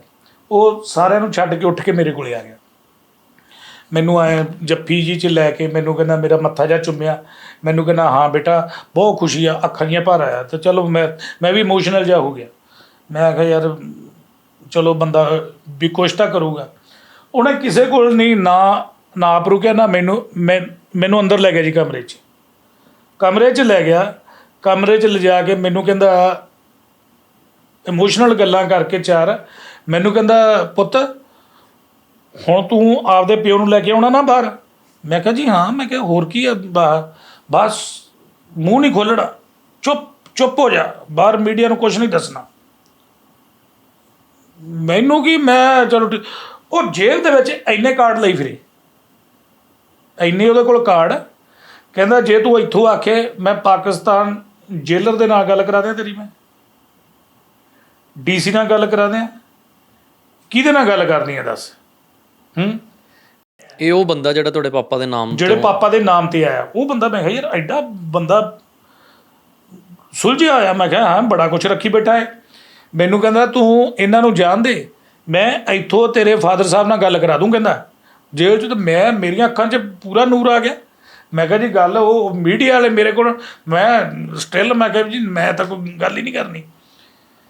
ਚਲੋ ਜੀ, ਮੈਨੂੰ ਉਹਨੇ ਕਹਿੰਦਾ ਵੀ ਹੁਣ ਤੂੰ ਜਾ, ਅਜੇ ਕਿਸੇ ਨੇ ਖੜਾ ਨਹੀਂ ਛੱਡਣਾ, 2-4 ਦਿਨ ਪੈਣ ਦੇ ਤੇ ਆਪਾਂ ਕਰ ਲੈਂਦੇ ਗੱਲ। ਚਲੋ ਮੈਂ ਘਰੇ ਆ ਕੇ ਸਾਰਿਆਂ ਨੂੰ ਗੱਲਬਾਤ ਦੱਸੀ। ਮੈਂ ਕਿਹਾ ਜੀ ਆਹ ਗੱਲ ਆ ਬਾਤ ਆ, ਖੁਸ਼ੀ ਜੀ ਬਹੁਤ, ਡੇਲੀ ਫੋਨ ਲਾਇਆ ਕਰਾਂ, ਹੋਰ ਅੰਕਲ ਜੀ ਕੀ ਹਾਲ ਆ, ਕਿਵੇਂ, ਠੀਕ ਹੈ। ਮੈਨੂੰ ਤਾਂ ਮੇਰੇ ਵਾਸਤੇ ਤਾਂ ਰੱਬ ਸੀਗਾ ਜੀ। ਮੈਂ ਉਹਨੂੰ ਬਹੁਤ ਪੁੱਛਿਆ ਦੱਸਿਆ ਕਰਨਾ, ਬਸ ਤੂੰ ਰੁਕ ਜਾ, 10 ਦਿਨ ਕੱਢ ਜਾ। ਕਿਹੜੇ 10 ਦਿਨ? 10 ਦਿਨ ਤੋਂ ਬਾਅਦ ਉਹਨੇ ਮੇਰਾ ਫੋਨ ਚੱਕਣਾ ਛੱਡਤਾ ਜੀ। ਫੋਨ ਚੱਕਣਾ ਛੱਡਤਾ। ਜਦੋਂ ਅਟੈਂਡ ਨਾ ਕਰਿਆ ਕਰੇ, ਜਦੋਂ ਮੈਂ ਪਤਾ ਲੱਗਾ ਉਹ ਕੀ ਹੋਇਆ, ਆਪਣੇ ਸੀਗੇ ਵਿਚਾਰੇ ਮੀਡੀਆ ਕਰਮੀ, ਜਦੋਂ ਉਹਨਾਂ ਨੇ ਉਹਦੀ ਬਾਈਟ ਕਰਨ ਗਏ ਨਾ, ਉਹਨਾਂ ਨੇ ਜਦੋਂ ਕੈਮਰਾ, ਉਹ ਕਹਿੰਦੇ ਯਾਰ ਕਹਿੰਦੇ ਸਰਦਾਰ ਜੀ ਤੁਸੀਂ ਐਂ ਦੱਸੋ ਇੱਕ ਵੀ ਤੁਹਾਡਾ ਨਾਂ ਕੀ ਹੈ, ਸਹੀ ਦੱਸੋ ਵੀ ਸਰਜੀਤ ਸਿੰਘ ਆ ਕਿ ਮੱਖਣ ਸਿੰਘ ਆ। ਕਹਿੰਦਾ ਯਾਰ ਪਹਿਲਾਂ ਤਾਂ ਆ ਜਿਹੜਾ ਕੈਮਰੇ ਨੂੰ ਬੰਦ ਕਰ, ਕਹਿੰਦਾ ਫਿਰ ਤੁਹਾਨੂੰ ਮੈਂ ਸਹੀ ਦੱਸਦਾ। ਉਹਨੇ ਕੈਮਰਾ ਕਹਿੰਦੇ ਜੀ ਲਓ ਬੰਦ ਕਰਤਾ। ਕਹਿੰਦਾ ਯਾਰ ਸਰਜੀਤ ਸਿੰਘ ਨਹੀਂ, ਮੈਂ ਕਹਿੰਦਾ ਮੱਖਣ ਸਿੰਘ ਆ। ਤਾਂ ਉਹ ਕਹਿੰਦਾ ਸਰਜੀਤ ਸਿੰਘ ਕਿਵੇਂ ਬਣਿਆ? ਕਹਿੰਦਾ ਇਹਦੇ ਵਿੱਚ ਵੀ ਬਹੁਤ ਵੱਡਾ ਕਾਰਨ ਹੈ, ਦੱਸੂਗਾ। ਇਹ ਬਹੁਤ ਲੰਬੀ ਕਹਾਣੀ ਹੈ, ਇਹ ਫਿਰ ਜੇ ਮੈਂ ਦੱਸੂਗਾ ਨਾ ਕਹਿੰਦਾ ਫਿਰ ਆ ਜਾਂਦੀ ਮੀਡੀਆ 'ਚ, ਕਹਿੰਦਾ ਅਤੇ ਉਹ ਕੰਮ ਖਰਾਬ ਹੋ ਜਾਊਗਾ। ਉਹ ਜਦੋਂ ਇਹ ਗੱਲਾਂ ਕਹੀਆਂ ਨਾ, ਉਹ ਕੈਮਰਾ ਬੰਦ ਨਹੀਂ ਸੀਗਾ, ਔਨ ਸੀ, ਉਹ ਕੈਮਰਾ ਔਨ ਸੀਗਾ। ਹੁਣ ਉਹ ਭਾਈ ਸਾਹਿਬ ਕਿੱਥੇ ਨੇ? ਡੈਥ ਹੋ ਗਈ ਜੀ ਉਹਨਾਂ ਦੀ। ਅੱਛਾ, ਉਹਨਾਂ ਦੀ ਡੈਥ ਹੋ ਗਈ। ਮੈਂ ਕੋਮਲ ਜੀ ਤੁਹਾਨੂੰ ਪੁੱਛਣਾ ਚਾਹੁੰਦਾ ਕਿ ਤੁਸੀਂ ਸਾਨੂੰ ਇਸ ਪੋਡਕਾਸਟ ਲਈ ਰੀਚ ਕੀਤਾ। ਅੱਜ ਇਹ ਆਪਾਂ ਪੋਡਕਾਸਟ ਕਿਉਂ ਕਰ ਰਹੇ ਹਾਂ? ਜਿੱਦਾਂ ਕਿ ਤੁਸੀਂ ਕੁਆਤਰਾ ਸਾਹਿਬ ਸਟਾਰਟਿੰਗ 'ਚ ਕਿਹਾ ਕਿ ਜਿਹੜੀ ਇੱਕ BSF ਦੀ ਜਾਂ ਆਰਮੀ ਦੀ ਜੋਬ ਆ, ਬਹੁਤ ਰਿਸਪੈਕਟਫੁਲ ਜੋਬ ਮੰਨੀ ਜਾਂਦੀ ਆ। ਅਤੇ ਜਦੋਂ ਦੀ ਮੈਂ ਸੁਰਤ ਸੰਭਾਲੀ ਆ, ਜਿਵੇਂ ਅੱਜ ਮੇਰੀ 21 ਸਾਲ ਉਮਰ ਆ, ਅਤੇ ਜੇ ਮੈਂ ਪਾਪਾ ਦਾ 21 ਸਾਲ ਦਾ ਸਟਰਗਲ ਦੇਖਾਂ ਤਾਂ ਜਿੰਨੇ ਵੀ ਇਹਨਾਂ ਨੇ ਲੀਡਰਾਂ ਤੱਕ, ਮੰਤਰੀਆਂ ਤੱਕ, ਹਰ ਪਾਰਟੀ ਦੇ ਮੈਂਬਰ ਤੱਕ ਪਹੁੰਚ ਰੱਖੀ ਆ, ਸਾਨੂੰ ਉਹਨਾਂ ਵੱਲੋਂ ਕੋਈ ਵੀ ਰਿਜ਼ਲਟ ਨਹੀਂ ਮਿਲਿਆ, ਹੈ ਨਾ। ਤਾਂ ਉਹ ਸਾਰਾ ਸਟਰਗਲ ਕਰਨ ਤੋਂ ਬਾਅਦ ਜੇ ਆਪਾਂ ਦੇਖੀਏ ਤਾਂ ਪਾਪਾ ਕਿਤੇ ਨਾ ਕਿਤੇ ਟੁੱਟ ਕੇ ਅੱਜ ਬਹਿ ਚੁੱਕੇ ਆ। ਅਤੇ ਉਹਨਾਂ ਨੂੰ ਦੇਖ ਕੇ ਜੇ ਇਹਨਾਂ ਦੀ ਪਹੁੰਚ ਕਰਨੀ ਕਿਸੇ ਤੱਕ, ਜੇ ਇਹਨਾਂ ਦਾ ਸੰਘਰਸ਼ ਕਰਨਾ ਕਿਸੇ ਤੱਕ, ਆਪਣੀ ਗੱਲਬਾਤ ਪਹੁੰਚਾਉਣਾ ਬੰਦ ਹੋ ਚੁੱਕਿਆ, ਤਾਂ ਮੇਰੇ ਵੱਲੋਂ ਉਹ ਜਾਰੀ ਹੋ ਚੁੱਕਿਆ। ਮੈਨੂੰ ਤੁਹਾਡੇ ਤੱਕ ਪਹੁੰਚਣ ਦੀ ਇੱਕ ਬਹੁਤ ਵੱਡੀ ਉਮੀਦ ਸੀਗੀ ਕਿ ਇਸ ਪਲੈਟਫਾਰਮ 'ਤੇ ਆ ਕੇ ਸਾਡੀ ਗੱਲ ਸੁਣੀ ਜਾਊਗੀ, ਕਿਉਂਕਿ ਦੇਖਿਆ ਜਾਵੇ ਤਾਂ ਹੁਣ ਜੇ BSF ਦੀ ਜੋਬ ਦੀ ਆਪਾਂ ਗੱਲ ਕਰੀਏ ਤਾਂ ਇਸ ਵਿੱਚ ਜੇ ਉਹ ਪਾਕਿਸਤਾਨ ਦੀ ਜੇਲ੍ਹ 'ਚ ਅੱਜ ਬੰਦ ਨੇ, ਪੂਰੀ ਨਰਕ ਭਰੀ ਜ਼ਿੰਦਗੀ ਬਤੀਤ ਕਰਦੇ ਪਏ ਆ, ਤਾਂ ਉਹਨਾਂ ਦਾ ਇਸ 'ਚ ਕੋਈ ਵੀ ਪਰਸਨਲ ਹੈ ਨਹੀਂ ਗਾ। ਇਹ ਸਾਰੀ ਗੱਲ ਹੈ, ਇਹ ਸਾਰੀ ਜੇ ਦੁਸ਼ਮਣੀ ਹੈ ਤਾਂ ਉਹ ਸਰਕਾਰਾਂ ਦੀ ਆ, ਉਹ ਦੇਸ਼ਾਂ ਦੀ ਆ, ਜਿਹੜੀ ਇੱਕ ਨੋਰਮਲ ਬੰਦਾ ਭੁਗਤ ਰਿਹਾ, ਅਤੇ ਉਹਦੀ ਸਾਰੀ ਸਜ਼ਾ ਪਿੱਛੇ ਉਹਦੀ ਫੈਮਿਲੀ ਦੇਖ ਰਹੀ ਆ। ਅਤੇ ਜੇ ਆਪਾਂ ਸਰਕਾਰਾਂ ਦਾ ਵੇਖੀਏ ਤਾਂ ਉਹ ਜੰਗੀ ਕੈਦੀ ਪਰਿਵਾਰਾਂ ਦੀਆਂ, ਉਹਨਾਂ ਦਾ ਪਿੱਛੋਂ ਕੀ ਹਾਲ ਆ, ਕੀ ਹੋ ਰਿਹਾ ਉਹਨਾਂ ਦਾ, ਜਾਂ ਇੱਕ ਜਿਹੜਾ ਖੁਦ ਜਵਾਨ ਆ, ਪੂਰੀ ਆਪਣੀ ਸਾਰੀ ਉਮਰ ਦੀ, ਜਿਹਦਾ ਇੱਕ ਸ਼ੌਂਕ ਸੀਗਾ ਜਵਾਨੀ 'ਚ ਕਿ ਮੈਂ ਫੌਜ 'ਚ ਜਾਣਾ, ਬਟ ਉਹਨਾਂ ਨੂੰ ਇਹ ਕਦੇ ਵੀ ਨਹੀਂ ਪਤਾ ਸੀਗਾ ਕਿ ਮੇਰੀ ਫੌਜ ਦੀ ਜਿਹੜੀ ਇਹ ਸ਼ੌਂਕ ਆ, ਮੈਨੂੰ ਸਾਰੀ ਉਮਰ ਲਈ ਇਹਦਾ ਹਰਜਾਨਾ ਭਰਨਾ ਪਊਗਾ। ਮੈਂ ਅੱਜ ਤੱਕ ਕਿਸੇ ਪੋਡਕਾਸਟ 'ਚ ਇੰਨਾ ਇਮੋਸ਼ਨਲ ਨਹੀਂ ਹੋਇਆ, ਕਿਉਂਕਿ ਅਸੀਂ ਜਿਹੜੀ ਸੁਸਾਇਟੀ 'ਚ ਰਹਿੰਦੇ ਹਾਂ ਨਾ, ਯੈਸ, ਇੱਥੇ ਤਾਂ ਬਜ਼ੁਰਗਾਂ ਨੂੰ ਘਰੋਂ ਕੱਢ ਦਿੱਤਾ ਜਾਂਦਾ ਹੈ, ਕਿ ਤੁਸੀਂ ਜਾਓ, ਅਸੀਂ ਨਹੀਂ ਰਹਿ ਸਕਦੇ ਨਾ। ਔਰ ਤੁਸੀਂ ਪਹਿਲੇ ਮੈਨੂੰ ਜ਼ਿੰਦਗੀ 'ਚ ਮਿਲੇ ਹੋ ਲੋਕ ਜਿਹੜੇ ਆਪਣੇ ਇੱਕ ਬਜ਼ੁਰਗ ਨੂੰ ਜਿਹਨਾਂ ਨੂੰ ਤੁਸੀਂ ਦੇਖਿਆ ਵੀ ਨਹੀਂ, ਆਪਣੇ ਦਾਦਾ ਜੀ ਨੂੰ, ਤੇ ਤੁਸੀਂ ਉਹਨਾਂ ਨੂੰ ਲੱਭਣ ਦੀ ਉਮੀਦ ਦੇ ਵਿੱਚ ਲੱਗੇ ਹੋਏ ਹੋ ਹੁਣ ਤੱਕ। ਤੇ ਜਦੋਂ ਮੈਨੂੰ ਦੱਸਿਆ ਮੇਰੀ ਟੀਮ ਨੇ ਕਿ ਤੁਸੀਂ ਰੀਚ ਕੀਤਾ, ਆਲਦੋ ਇਹ ਸਾਡਾ ਪਹਿਲਾ ਪੋਡਕਾਸਟ ਹੈ ਜਿਹੜਾ ਅਸੀਂ ਕਿਸੇ ਦੀ ਰੀਚ 'ਤੇ ਕਰ ਰਹੇ ਹਾਂ, ਕਿਉਂਕਿ ਇੱਦਾਂ ਦੇ ਪਰਸਨਲ ਇਸ਼ੂਜ਼ ਬਹੁਤ ਜ਼ਿਆਦਾ ਨੇ। ਪਰ ਜਦੋਂ ਮੈਂ ਤੁਹਾਡੀ ਸਟੋਰੀ ਸੁਣੀ ਕਿ 50 ਸਾਲ ਤੋਂ ਤੁਹਾਡੇ ਫੈਮਿਲੀ ਮੈਂਬਰ ਇੱਕ ਮਿਸਿੰਗ ਨੇ, ਔਰ ਅੱਜ ਕੱਲ੍ਹ ਰਿਸ਼ਤੇ ਇੰਨੇ ਕੁ ਫਿੱਕੇ ਹੁੰਦੇ ਜਾ ਰਹੇ ਨੇ, ਕਿਸੇ ਦੇ ਘਰੇ, ਸੌਰੀ ਮੈਂ ਗੱਲ ਕਹਿ ਰਿਹਾ, ਕਿਸੇ ਦੇ ਘਰੇ ਮੌਤ ਵੀ ਹੋ ਜਾਵੇ, ਉਹ 2 ਦਿਨ ਯਾਦ ਰੱਖਦਾ, ਤੀਜੇ ਦਿਨ ਉਹ ਆਪਣੇ ਕੰਮ ਕਰ 'ਚ ਬਿਜ਼ੀ ਹੋ ਜਾਂਦੇ। ਔਰ ਤੁਸੀਂ ਕਿਸ ਉਮੀਦ ਦੇ ਵਿੱਚ, ਸੌਰੀ ਮੈਂ ਤੁਹਾਡੇ ਕੋਲ, ਮੈਨੂੰ ਪਤਾ ਨਹੀਂ ਇਹ ਸਵਾਲ ਕਿਵੇਂ ਪੁੱਛਣਾ, ਤੁਸੀਂ ਇਹ ਨਹੀਂ ਸੋਚਿਆ ਕਿ ਮਾਈਟ ਵੀ ਉਹ ਉੱਥੇ ਪੂਰੇ ਹੋ ਗਏ ਹੋਣ ਜਾਂ ਆਪਾਂ ਬਸ ਕਰੀਏ ਹੁਣ? ਤੁਸੀਂ ਤਾਂ ਫਰੋਮ ਪਾਸਟ 50 ਈਅਰਸ ਇਹ ਵੀ ਨਹੀਂ ਸੋਚ ਪਾ ਰਹੇ ਕਿ ਚਲੋ ਹੁਣ ਕੁਛ ਨਹੀਂ ਹੋ ਰਿਹਾ, ਪ੍ਰਮਾਤਮਾ ਦੀ ਸ਼ਾਇਦ ਇਹੀ ਮਨਜ਼ੂਰੀ ਹੈ ਕਿ ਉਹ ਚਲੇ ਗਏ ਹੁਣ ਦੁਨੀਆ 'ਚੋਂ? ਨਹੀਂ, ਦੇਖੋ ਸਰਕਾਰਾਂ ਵੱਲੋਂ ਤੇ ਆਪਾਂ ਜਿਹੜੇ ਯੂਨਿਟ ਤੱਕ ਉਹਨਾਂ ਦੀ ਪਹੁੰਚ ਕਰਦੇ ਪਏ ਆ, ਅਬੋਰ ਕੈਂਟ ਦੀ ਗੱਲ ਕਰੀਏ ਤੇ ਸ਼ਾਂਬਾ ਸੈਕਟਰ ਐਂਡ ਕਸ਼ਮੀਰ ਦੀ ਜੇ ਆਪਾਂ ਗੱਲ ਕਰੀਏ, ਉਹਨਾਂ ਵੱਲੋਂ ਉਹਨਾਂ ਨੂੰ ਸ਼ਹੀਦ ਘੋਸ਼ਿਤ ਕਰ ਦਿੱਤਾ ਗਿਆ। ਐਂਡ 2020 'ਚ ਉਹਨਾਂ ਨੂੰ ਇੱਕ ਫਰੀਡਮ ਫਾਈਟਰ ਦਾ ਨਾਮ ਦਿੱਤਾ ਗਿਆ ਸੀਗਾ ਦਸੰਬਰ 'ਚ, ਜਦੋਂ 50 ਇਅਰਸ ਕੰਪਲੀਟ ਹੋਏ ਸੀਗੇ। ਤੇ ਅਬੋਰ ਕੈਂਟ 'ਚ ਉਹਨਾਂ ਦੇ ਨਾਮ 'ਤੇ ਰੋਡ ਵੀ ਬਣਵਾਇਆ ਗਿਆ ਐਂਡ ਉਹਦੇ ਉੱਤੇ ਵੀ ਸ਼ਹੀਦ ਲਿਖਿਆ ਗਿਆ। ਬਟ ਕਿਤੇ ਨਾ ਕਿਤੇ ਸਾਡੀਆਂ ਜਿਹੜੀਆਂ ਉਮੀਦਾਂ ਨਾਲ ਉਹ ਬੰਦੇ ਛੁੱਟ ਕੇ ਆਏ ਆ, ਸਾਡੇ ਤੱਕ ਚਿੱਠੀਆਂ ਪਹੁੰਚੀਆਂ, ਸਾਨੂੰ ਇਹ ਮੰਨਣ ਨੂੰ ਨਹੀਂ ਕਰਦਾ ਪਿਆ ਮਨ ਕਿ ਹਾਂ ਉਹ ਪੂਰੇ ਹੋ ਚੁੱਕੇ ਹੋਣਗੇ। ਇਹ ਕਿਵੇਂ ਪਤਾ ਲੱਗਦਾ ਸਾਨੂੰ ਕਿ ਕੋਈ ਬੰਦਾ ਉੱਥੇ ਸ਼ਹੀਦ ਹੋ ਗਿਆ ਜਾਂ ਉਹ ਹੈਗਾ? ਸ਼ਹੀਦ ਹੋਣ ਦਾ ਕਿ ਉਹਨਾਂ ਨੇ ਕੋਈ ਬੋਡੀ ਤੁਹਾਨੂੰ ਹੈਂਡਓਵਰ ਕੀਤੀ? ਨੋ, ਕੋਈ ਸਬੂਤ ਆਇਆ ਕਿ ਉਹ ਸ਼ਹੀਦ ਹੋ ਚੁੱਕੇ ਨੇ? ਨਹੀਂ, ਲੱਭ ਨਹੀਂ ਰਹੇ ਤਾਂ ਨੋ। ਜੇ ਇਹ ਦੇਖੋ ਜੀ, ਸਰਕਾਰ ਦਾ BSF ਜਾਂ ਆਪਾਂ ਕਿਸੇ ਵੀ ਜੌਬ ਦਾ ਦੇਖ ਲਈਏ, ਇੱਕ ਟਾਈਮ ਵੈਲਿਡਿਟੀ ਹੁੰਦੀ ਆ। ਉਹਨੇ ਟਾਈਮ ਜਦੋਂ ਤੱਕ ਉਹਨਾਂ ਨੂੰ ਕਿਸੇ ਦੀ ਕੋਈ ਸਾਰ ਨਹੀਂ ਮਿਲਦੀ ਤਾਂ ਉਹਨਾਂ ਨੂੰ ਸ਼ਹੀਦ ਘੋਸ਼ਿਤ ਕਰ ਦਿੱਤਾ ਜਾਂਦਾ। ਤੁਹਾਨੂੰ ਉਮੀਦ ਹੈ ਕਿ ਉਹ ਹਜੇ ਹੈਗੇ ਨੇ? ਜੀ, ਸਾਨੂੰ ਪੂਰੀ ਉਮੀਦ। ਸਾਨੂੰ ਵੀ ਇਹੀ ਅਰਦਾਸ ਹੈ ਪਰਮਾਤਮਾ ਕੀ ਕਿ ਹੋਣ, ਬਿਲਕੁਲ ਤੁਹਾਨੂੰ ਲੱਭਣ। ਔਰ ਮੈਂ ਪੁੱਛਣਾ ਚਾਹੁੰਦਾ ਕਿ ਘਰ ਦੇ ਵਿੱਚ ਫਿਰ ਖੁਸ਼ੀ ਦਾ ਮਾਹੌਲ ਜਦੋਂ ਤੁਹਾਡੇ ਘਰੇ ਕੋਈ ਆਉਂਦਾ, ਤੁਸੀਂ ਅੱਜ 21 ਸਾਲ ਦੇ ਹੋ ਚੁੱਕੇ ਹੋ, ਆਪਣੇ ਦਾਦਾ ਜੀ ਨੂੰ ਦੇਖਿਆ, ਫਿਰ ਉਹ ਸੈਲੀਬ੍ਰੇਸ਼ਨ ਦੇ ਵਿੱਚ ਕਿਤੇ ਨਾ ਕਿਤੇ ਅੱਖ ਨਮ ਹੁੰਦੀ ਹੈ ਯਾਦ ਕਰਕੇ? ਨਹੀਂ, ਸੈਲੀਬ੍ਰੇਸ਼ਨ ਸਾਡੇ ਘਰੇ ਦੇਖੋ ਕਿਸੇ ਚੀਜ਼ ਦਾ ਮੈਂ ਤਾਂ ਅੱਜ ਤੱਕ ਦੇਖਿਆ ਨਹੀਂ, ਕਿਉਂਕਿ ਸਾਡੇ ਘਰੇ ਦੇਖੋ, ਇੱਕ ਸਾਡੇ ਇੰਡੀਆ ਦੇਸ਼ ਹੈ ਨਾ, ਇਹਦੇ ਤੇ ਸਭ ਤੋਂ ਵੱਡਾ ਤਿਉਹਾਰ ਇੱਕ ਦੀਵਾਲੀ ਮੰਨਿਆ ਜਾਂਦਾ। ਤਾਂ ਸਾਡੇ ਘਰੇ ਇੱਕ ਕਾਲੀ ਦੀਵਾਲੀ ਹੁੰਦੀ ਆ। ਹਰ ਦੀਵਾਲੀ? ਜੀ, ਹਰ ਦੀਵਾਲੀ ਸਾਡੇ ਘਰੇ ਕਾਲੀ ਹੁੰਦੀ ਆ। ਮੈਂ ਤੁਹਾਨੂੰ ਬਹੁਤ ਕੁਝ ਸ਼ੇਅਰ ਕਰ ਸਕਦੀ ਆ ਕਿ ਸਾਡੇ ਘਰ ਦੇ ਬਾਹਰ ਕਾਲੇ ਝੰਡੇ ਲੱਗੇ ਹੁੰਦੇ ਆ। ਰੋਸ ਕਿਹਦੇ ਤੋਂ ਆ ਤੁਹਾਨੂੰ? ਕਿਹਦੇ ਤੋਂ ਗੁੱਸਾ? ਸਰਕਾਰਾਂ ਤੋਂ ਜੀ। ਸਰਕਾਰਾਂ ਤੋਂ ਰੋਸ? ਜੀ, ਇੰਨੇ ਸਾਲ ਹੋ ਗਏ ਆ, ਦੇਖੋ ਸੰਘਰਸ਼ ਕਰਦੇ ਪਏ ਆ ਅਸੀਂ ਤੁਹਾਡੇ ਤੱਕ ਹਰ ਗੁਹਾਰ ਲਗਾਈ ਆ, ਠੀਕ ਹੈ? ਤੁਸੀਂ ਜਗ੍ਹਾ ਜਗ੍ਹਾ ਤੇ ਜਾ ਕੇ ਉਹਨਾਂ ਦਾ ਜ਼ਿਕਰ ਕਰਦੇ ਹੋ, ਸਪੀਚ ਦੇ ਰਹੇ ਹੋ, ਉਹਨਾਂ ਦੇ ਨਾਮ ਦੇ ਲੰਗਰ ਲਗਾ ਰਹੇ ਹੋ। ਇਹਨਾਂ ਚੀਜ਼ਾਂ ਦਾ ਕੋਈ ਫਾਇਦਾ ਨਹੀਂ ਗਾ। ਜੇ ਆਪਾਂ ਰਿਐਲਿਟੀ ਦੇਖੀਏ ਤਾਂ ਉਹਨਾਂ ਫੈਮਲੀਆਂ ਤੱਕ ਤੁਹਾਨੂੰ ਪਹੁੰਚ ਕਰਨੀ ਚਾਹੀਦੀ ਆ। ਉਹਨਾਂ ਦੀ ਤਕਲੀਫ ਸੁਣੋ। ਜੇਕਰ ਉਹ ਤੁਹਾਨੂੰ ਕੋਈ ਗੱਲ ਕਹਿ ਰਹੇ ਆ ਕਿ ਆਹ ਚੀਜ਼ ਚੱਲ ਰਹੀ ਆ ਜਾਂ ਉਹਨਾਂ ਦਾ ਬੰਦਾ ਤੁਹਾਨੂੰ ਉਮੀਦ ਹੈਗੀ ਆ, ਤਾਂ ਕਿਉਂ ਨਹੀਂ ਸਰਕਾਰਾਂ ਆਪਸ 'ਚ ਸਮਝੌਤਾ ਕਰ ਪਈਆਂ, ਜਿਨ੍ਹਾਂ ਦਾ ਸਾਰਾ ਕਿ ਰਿਜ਼ਲਟ ਹੈ, ਇੱਕ ਬੁਰਾ ਰਿਜ਼ਲਟ ਆ, ਸਾਰੀਆਂ ਫੈਮਲੀਜ਼ ਨੂੰ ਦੇਖਣਾ ਪੈ ਰਿਹਾ। ਮੈਨੂੰ ਲੱਗਦਾ ਕੋਮਲ ਜੀ ਕਿ ਜਿਸ ਹਿਸਾਬ ਨਾਲ ਹੇਟ ਸਪੀਚ ਸਾਡੇ ਦੋਨੋਂ ਮੁਲਕਾਂ 'ਚ ਚੱਲਦੀ ਹੈ, ਭਾਵੇਂ ਮੈਂ ਇੰਡੀਆ ਦੀ ਗੱਲ ਕਰਾਂ, ਕਿਉਂਕਿ ਮੈਂ ਕਦੀ ਹੇਟ ਸਪੀਚ ਵੱਲ ਮੈਂ ਸਰੈਂਡਰ ਨਹੀਂ ਕੀਤਾ। ਮੈਂ ਹਮੇਸ਼ਾ ਇਹੀ ਕਿਹਾ ਕਿ ਉਹ ਵੀ ਇਨਸਾਨ ਹੀ ਨੇ, ਕਿਉਂਕਿ ਸਾਡੀਆਂ ਵੀ ਵੀਡੀਓਜ਼ ਦੇ ਕਦੀ ਪਾਕਿਸਤਾਨ 'ਚ ਜਾਂਦੀਆਂ ਨੇ, ਥੱਲੇ ਕਮੈਂਟਸ ਆਉਂਦੇ ਨੇ ਕਿ ਹਮ ਪਾਕਿਸਤਾਨ ਸੇ। ਤਾਂ ਮੈਂ ਕਦੀ ਵੀ ਨਫ਼ਰਤ ਦੀ ਕਦੀ ਵੀ ਗੱਲ ਹੀ ਨਹੀਂ ਕੀਤੀ ਕਿ ਉਹ ਪਾਕਿਸਤਾਨ ਅਲੱਗ ਮੁਲਕ ਹੈ ਅਤੇ ਸਾਡਾ ਇੰਡੀਆ ਅਲੱਗ ਹੈ ਜਾਂ ਅਮਰੀਕਾ ਅਲੱਗ ਹੈ। ਮੈਨੂੰ ਲੱਗਦਾ ਕਿ ਬਾਰਡਰਾਂ ਦੇ ਚੱਕਰ ਦੇ ਵਿੱਚ, ਸਰਕਾਰਾਂ ਦੇ ਚੱਕਰ ਦੇ ਵਿੱਚ ਲੋਕ ਸਫਰ ਕਰ ਰਹੇ ਨੇ। ਜੀ, ਇੱਕ ਦੇਖੋ ਆਪਾਂ ਪੋਜ਼ੀਟਿਵ ਐਨਰਜੀ ਦੀ ਗੱਲ ਕਰੀਏ ਤਾਂ ਬਹੁਤ ਕੈਦੀ ਪਾਕਿਸਤਾਨ ਦੇ ਵੀ ਹੋਣਗੇ ਸਾਡੇ ਇੰਡੀਆ 'ਚ, ਉਹਨਾਂ ਦੇ ਪਰਿਵਾਰ ਵੀ ਤਾਂ ਰੋਲਦੇ ਪਏ ਆ, ਠੀਕ ਹੈ? ਗੱਲ ਇੱਥੇ ਐ ਕਿ ਸਰਕਾਰਾਂ ਨੂੰ ਸਮਝਣਾ ਚਾਹੀਦਾ ਕਿ ਦੋਵੇਂ ਦੇਸ਼ਾਂ ਦੇ ਜਿਹੜੇ ਪਰਿਵਾਰ ਆ, ਉਹਨਾਂ ਦੇ ਬੱਚੇ ਆ, ਉਹਨਾਂ ਦੇ ਘਰ ਵਾਲੀਆਂ ਇੱਦਾਂ ਰੋਲਦੀਆਂ ਪਈਆਂ, ਠੀਕ ਹੈ? ਅਤੇ ਇਸ 'ਚ ਸਾਰੇ ਕਾਸੇ 'ਚ ਸਰਕਾਰਾਂ ਦਾ ਕੁਛ ਵੀ ਨਹੀਂ ਜਾ ਰਿਹਾ। ਉਹਨਾਂ ਦਾ ਜੋ ਕੁਛ ਉਹ ਕਰਨਾ ਚਾਹੁੰਦੇ ਆ, ਜਾਂ ਉਹਨਾਂ ਦੀ ਕੋਈ ਵੀ ਇੰਜੋਏਮੈਂਟ ਆ, ਜਾਂ ਉਹਨਾਂ ਨੂੰ ਐਂ ਲੱਗਦਾ ਵੀ ਅਸੀਂ ਇਹਨਾਂ ਦੇ ਪਰਿਵਾਰ ਨੂੰ ਕੋਈ ਵੀ ਚੀਜ਼ ਆ ਵੀ ਇੱਦਾਂ ਆਹ ਕਰ ਦਾਂਗੇ, ਕੋਈ ਡੀਲ ਕਰ ਲਾਂਗੇ ਤਾਂ ਸ਼ਾਇਦ ਇਹ ਟਿਕ ਕੇ ਬੈਠ ਜਾਣਗੇ। ਬਟ ਜਿਹੜੀ ਇੱਕ ਬੰਦੇ ਦੀ ਕਮੀ ਹੈ ਇੱਕ ਔਰਤ ਲਈ, ਕੋਈ ਵੀ ਨਹੀਂ ਪੂਰੀ ਕਰ ਸਕਦਾ। ਤੁਹਾਨੂੰ ਕੋਮਲ ਜੀ ਕੀ ਕਾਰਨ ਲੱਗਦਾ ਇਹਨਾਂ ਚੀਜ਼ਾਂ ਪਿੱਛੇ ਕਿ ਸਰਕਾਰਾਂ ਇਸ ਚੀਜ਼ 'ਚ ਕਿਉਂ ਨਹੀਂ ਧਿਆਨ ਦੇ ਪਾ ਰਹੀਆਂ, ਜਾਂ ਆਪਸੀ ਮੁਲਕਾਂ ਦੇ ਵਿੱਚ ਸੈਟਲਮੈਂਟ ਕਿਉਂ ਨਹੀਂ ਹੋ ਪਾ ਰਹੀ ਇਸ ਚੀਜ਼ ਦੇ ਵਿੱਚ ਕਿ ਜੇ ਕਿਸੇ ਦੇ ਕੈਦੀ ਭਾਵੇਂ ਇੰਡੀਆ ਕੋਲ ਨੇ ਪਾਕਿਸਤਾਨ ਦੇ ਜਾਂ ਪਾਕਿਸਤਾਨ ਕੋਲ ਨੇ ਇੰਡੀਆ ਦੇ, ਉਹ ਕਿਉਂ ਨਹੀਂ ਛੱਡ ਪਾ ਰਹੇ ਜੇ ਉਹ ਨਿਰਦੋਸ਼ ਨੇ ਤਾਂ? ਦੇਖੋ, ਦਿਨੋਂ ਦਿਨ ਜੇ ਆਪਾਂ ਪਾਸਟ ਟਾਈਮ ਨਾਲ ਕੰਪੇਅਰ ਕਰੀਏ ਤਾਂ ਇਹਨਾਂ ਦੀ ਨਫ਼ਰਤ ਆ ਜਿਹੜੀ ਵੱਧਦੀ ਜਾ ਰਹੀ ਆ, ਠੀਕ ਹੈ? ਉਸ ਨਫ਼ਰਤ ਆ ਜਿਹੜੀ ਇਹਨਾਂ ਦੀ ਨਫ਼ਰਤ ਆ, ਉਹ ਸਿਰਫ ਫੇਸ ਟੂ ਫੇਸ ਉੱਦਾਂ ਹੋ ਨਹੀਂ ਰਹੀ, ਤਾਂ ਉਹ ਜਿਹੜੇ ਸਾਡੇ ਬਾਰਡਰਾਂ 'ਤੇ ਜਵਾਨ ਰੁਲੀ ਜਾਂਦੇ ਆ ਉਹਨਾਂ ਦੇ ਥਰੂ ਨਿਕਲਦੀ ਪਈ ਆ, ਠੀਕ ਹੈ? ਕਿਤੇ ਨਾ ਕਿਤੇ ਇਹਨਾਂ ਨੂੰ ਜੋ ਪੁਰਾਣੀਆਂ ਗੱਲਾਂ ਚੱਲਦੀਆਂ ਆ ਰਹੀਆਂ, ਆਪਣੀ ਵੰਡ ਤੋਂ ਬਾਅਦ ਦੀਆਂ ਗੱਲਾਂ ਆ ਗਈਆਂ, ਜੋ ਕੁਛ ਵੀ ਆ ਇਹਨਾਂ ਦੇ ਵਿਚਕਾਰ ਆਪਾਂ ਦੇਖਦੇ ਹਾਂ ਕਿ ਕੋਈ ਵੀ ਆਪਾਂ ਇੱਕ ਚੰਗੀ ਗੱਲ ਸੁਣ ਹੀ ਨਹੀਂ ਸਕਦੇ। ਅਤੇ ਦੇਖਿਆ ਜਾਵੇ ਤਾਂ ਇਹ ਸਰਕਾਰਾਂ ਦੇ ਵਿੱਚ ਹੀ ਆ। ਬਾਕੀ ਅਸੀਂ ਆਪਾਂ ਨੂੰ ਇਹ ਲੱਗਿਆ ਸੀਗਾ ਜੀ ਵੀ ਉਹ ਜਿੰਦਾ ਹੋਣਗੇ ਕਿ ਨਹੀਂ, ਕਿਉਂਕਿ 2013 ਦੇ ਵਿੱਚ ਨਾ ਕੀ ਹੋਇਆ, ਰਾਜਸਥਾਨ ਤੋਂ ਸੀਗਾ ਲੱਖੂ ਰਾਮ ਰਿਲੀਜ਼ ਹੋਇਆ ਜੀ। ਜਦੋਂ ਰਿਲੀਜ਼ ਹੋਇਆ ਉਹ ਬੰਦਾ ਆ ਕੇ, ਜਦੋਂ ਉਸ ਬੰਦੇ ਨੇ ਆ ਕੇ ਦੱਸਿਆ ਵੀ 2013 ਦੇ ਵਿੱਚ ਕੀ ਹੁੰਦਾ ਸੀ, ਇੱਕ ਹਫ਼ਤੇ ਬਾਅਦ ਇੱਕ ਦਿਨ ਹੁੰਦਾ ਸੀਗਾ ਜਦੋਂ ਸਾਨੂੰ ਕੀਤਾ ਜਾਂਦਾ, ਲਾਈਨ ਅਪ ਕੀਤਾ ਜਾਂਦਾ ਸੀਗਾ। ਉਹ ਲਾਈਨਾਂ ਜਦੋਂ ਬਣਾਈਆਂ ਜਾਂਦੀਆਂ ਸੀ ਨਾ, ਕਹਿੰਦਾ ਮੇਰੇ ਸਾਹਮਣੇ ਇੱਕ ਬੰਦਾ ਬੈਠਾ ਸਰਦਾਰ ਜੀ, ਕਹਿੰਦਾ ਮੇਰੀ ਉਹਦੇ ਨਾਲ ਗੱਲਬਾਤ ਹੋਈ ਜਦੋਂ ਅਸੀਂ ਕਾਫੀ ਦੇਰ, ਜਿੰਨੀ ਦੇਰ ਬੈਠੇ ਸਾਡੀ ਜੋ ਹੁੰਦੀ ਹੈ ਗਿਣਤੀ ਉਹਨਾਂ ਦੀ, ਜੋ ਕੋਈ ਚੈੱਕਅਪ ਵਗੈਰਾ ਹੁੰਦਾ, ਉਹ ਜਿੰਨਾ ਟਾਈਮ ਵੀ ਉਹਨਾਂ ਨੂੰ ਲੱਗਾ, ਅੱਧਾ ਪੌਣਾ ਘੰਟਾ ਜਿੰਨੇ ਬੈਠੇ, ਉਹ ਇੱਕ ਦੂਜੇ ਨਾਲ ਉਹਨਾਂ ਨੇ ਆਪਦੀਆਂ ਗੱਲਾਂ ਕੀਤੀਆਂ। ਜਦੋਂ ਗੱਲਾਂ ਕੀਤੀਆਂ ਉਹਨਾਂ ਨੇ ਵੀ ਦੱਸਿਆ ਉਹ ਕੌਣ ਸੀ ਸਾਹਮਣੇ ਬੈਠੇ ਸੀ, ਉਹ ਬੈਠੇ ਸੀ ਮੇਰੇ ਫਾਦਰ ਸਾਹਿਬ ਨੇ ਦੱਸਿਆ ਜਦੋਂ ਵੀ ਮੇਰਾ ਐ ਕਰਕੇ ਆਹ ਪਿੰਡ ਆ ਮੇਰਾ, ਕਹਿੰਦਾ ਸਤੀਸ਼ ਕੁਮਾਰ ਦਾ ਉਹਦਾ ਲੱਖੂ ਰਾਮ ਦਾ ਕਹਿਣਾ ਸੀਗਾ, ਕਹਿੰਦਾ ਵੀ ਮੈਨੂੰ ਤਾਂ ਇਹ ਸੀਗਾ ਵੀ ਇਹ ਸਰਦਾਰ ਜੀ ਰਿਲੀਜ਼ ਹੋ ਜਾਣਗੇ, ਮੈਂ ਨਹੀਂ ਹੋਣਾ। ਅਸੀਂ ਕਹਿੰਦਾ ਨਾ ਉੱਥੇ ਛੇਤੀ ਨਾ ਐਡੀਆਂ ਨੇ ਚਿਟਾਈਆਂ ਛੋਟੀਆਂ ਉਹਨਾਂ 'ਤੇ ਨਾ ਲਿਖ ਲੁੱਕ ਕੇ ਨਾ ਆਪਦਾ, ਮੈਂ ਉਹਨਾਂ ਨੂੰ ਦੇਤੀ, ਉਹਨਾਂ ਨੇ ਮੈਨੂੰ ਦੇਤੀ। ਕਹਿੰਦਾ ਮੈਂ ਜਦੋਂ ਰਿਲੀਜ਼ ਹੋਇਆ ਮੈਂ ਨਿਕਲ ਲੱਗਾ ਅਤੇ ਉਹ ਤਲਾਸ਼ੀ ਦੌਰਾਨ ਕਹਿੰਦਾ ਮੇਰੀ ਕੱਟ ਲਈ ਉਹਨਾਂ ਨੇ।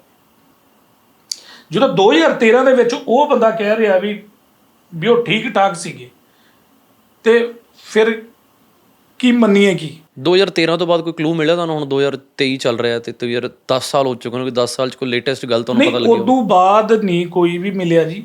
ਇਹ ਕੀ ਪਿੱਛੇ ਜੇ ਨਾ ਵਿਦੇਸ਼ ਮੰਤਰੀ ਅਨਸਾਰ ਬਰਨੀ ਜੀ ਸੀਗੇ ਪਾਕਿਸਤਾਨ ਤੋਂ, ਉਹ ਆਏ ਨਾ ਜਦੋਂ ਇੰਡੀਆ, ਮੈਨੂੰ ਉਹਨਾਂ ਦਾ ਪਤਾ ਲੱਗਿਆ ਯਾਰ ਉਹ ਬਹੁਤ ਵਧੀਆ ਬੰਦੇ ਆ, ਤੁਸੀਂ ਉਹਨਾਂ ਨੂੰ ਮਿਲੋ। ਪਹਿਲਾਂ ਤਾਂ ਮੈਨੂੰ ਪਤਾ ਲੱਗਾ ਵੀ ਕਹਿੰਦੇ ਤੁਸੀਂ ਨਾ ਵਾਹਗਾ ਬਾਰਡਰ 'ਤੇ ਉਹਨਾਂ ਨੂੰ ਮਿਲ ਸਕਦੇ ਆ। ਵਾਹਗਾ ਬਾਰਡਰ 'ਤੇ ਨਹੀਂ ਮਿਲਿਆ ਗਿਆ, ਉਹ ਦਿੱਲੀ ਚਲੇ ਗਏ ਅਤੇ ਮੈਂ ਉਹਨਾਂ ਦੇ ਮਗਰੇ ਦਿੱਲੀ ਚਲਾ ਗਿਆ। ਉੱਥੇ ਵੀ ਮੈਨੂੰ ਮਿਲਣਾ ਬਹੁਤ ਔਖਾ ਹੋ ਗਿਆ, ਕਿਉਂਕਿ ਲੇਡੀਜ਼ ਨੂੰ ਤਾਂ ਜ਼ਿਆਦਾ ਹੋ ਜਾਂਦਾ, ਬੰਦੇ ਨੂੰ ਮਿਲ ਨਹੀਂ ਛੇਤੀ ਦਿੰਦੇ ਗੇ। ਮੈਂ ਗਿਆ, ਪਰ ਫਿਰ ਵੀ ਮੈਂ ਉਹਨਾਂ ਦੇ ਵਿੱਚ ਧੱਕਾ ਧੁੱਕੇ ਮਾਰ ਕੇ ਮੈਂ ਉਹਨਾਂ ਨੂੰ ਜਾ ਕੇ ਆਵਾਜ਼ ਮਾਰ ਲਈ, ਅਤੇ ਉਹਨਾਂ ਨੇ ਚਲੋ ਮੈਨੂੰ ਬੁਲਾ ਲਿਆ। ਮੈਂ ਉਹਨਾਂ ਨੂੰ ਸਾਰਾ ਕੁਝ ਵੀ ਆਪਣੀ, ਮੇਰੇ ਕੋਲ ਕਿੱਟ ਕੋਲੇ, ਮੈਂ ਆਪਦਾ ਫਾਈਲ ਉਹਨਾਂ ਦੇ ਮੂਹਰੇ ਰੱਖੀ। ਮੈਂ ਕਿਹਾ ਜੀ ਆਹ ਕੇਸ ਆ। ਉਹ ਕਹਿੰਦਾ ਬੇਟਾ ਮੈਨੂੰ ਤੇਰੇ ਕੇਸ ਬਾਰੇ ਨਹੀਂ ਪਤਾ ਕੁਛ ਵੀ, ਪਰ ਤੂੰ ਮੈਨੂੰ ਇਹ ਦੇ ਸਾਰਾ ਕੁਝ ਭੇਜ, ਮੈਂ ਇਹ ਜਾ ਕੇ ਦੇਖੂੰਗਾ, ਜੇ ਹੋ ਸਕਿਆ ਤਾਂ ਮੈਂ ਤੇਰੀ ਹੈਲਪ ਕਰੂੰਗਾ। ਉਹਨਾਂ ਨੇ ਤੀਜੇ ਦਿਨ ਮੈਨੂੰ ਫੋਨ ਕਰਤਾ ਜੀ। ਤੀਜੇ ਦਿਨ ਉਹਨਾਂ ਨੇ ਮੈਨੂੰ ਕਹਿਤਾ ਸੀਗਾ ਵੀ ਉਹਨਾਂ ਦੀ ਪੁਸ਼ਟੀ ਹੋ ਗਈ ਹੈ। ਪੁਸ਼ਟੀ ਉਹਨਾਂ ਦੀ ਹੋ ਗਈ ਆ। ਉਹ ਉਦੋਂ ਉਹਨਾਂ ਨੇ ਮੈਨੂੰ ਦੱਸਿਆ ਵੀ ਉਹ ਕੋਇਟਾ ਜੇਲ੍ਹ 'ਚ ਹੈ। ਇਹ ਕਦੋਂ ਦੀ ਗੱਲ ਹੈ? 2000? ਇਹ ਜਦੋਂ ਦਿੱਲੀ ਵਾਲੀ ਇਹ ਘਟਨਾ ਹੋਈ ਹੈ? ਉਹ ਪਈ ਹੈ, ਨਿਊਜ਼ ਪਈ ਹੈ ਜੀ ਮੇਰੇ ਕੋਲ, ਅਖਬਾਰ ਦੀ ਕੋਈ ਪਈ ਉਹਨੇ ਕਟਿੰਗ, ਉਹਨਾਂ ਦੀ ਫੋਟੋ ਵੀ ਪਈ ਹੈ, ਸਾਰਾ ਕੁਝ ਪਿਆ। ਉਹ ਜਦੋਂ ਉਹਨਾਂ ਨੇ ਮੈਨੂੰ ਦੱਸਿਆ ਵੀ ਉਹਨਾਂ ਨੇ ਇੱਥੋਂ ਤੱਕ ਕਿ ਉਹਨਾਂ ਨੇ ਪਾਕਿਸਤਾਨ ਦਾ ਇੱਕ ਪੇਪਰ ਆ ਜੀ, ਜੰਗ ਅਖਬਾਰ ਆ, ਜੰਗ ਨੂੰ ਉਹਨਾਂ ਨੇ ਇੰਟਰਵਿਊ ਵੀ ਦਿੱਤਾ। ਇੰਟਰਵਿਊ ਦੇ ਵਿੱਚ ਫਾਦਰ ਸਾਹਿਬ ਦਾ ਨਾਮ ਵੀ ਲਿਆ ਉਹਨਾਂ ਨੇ।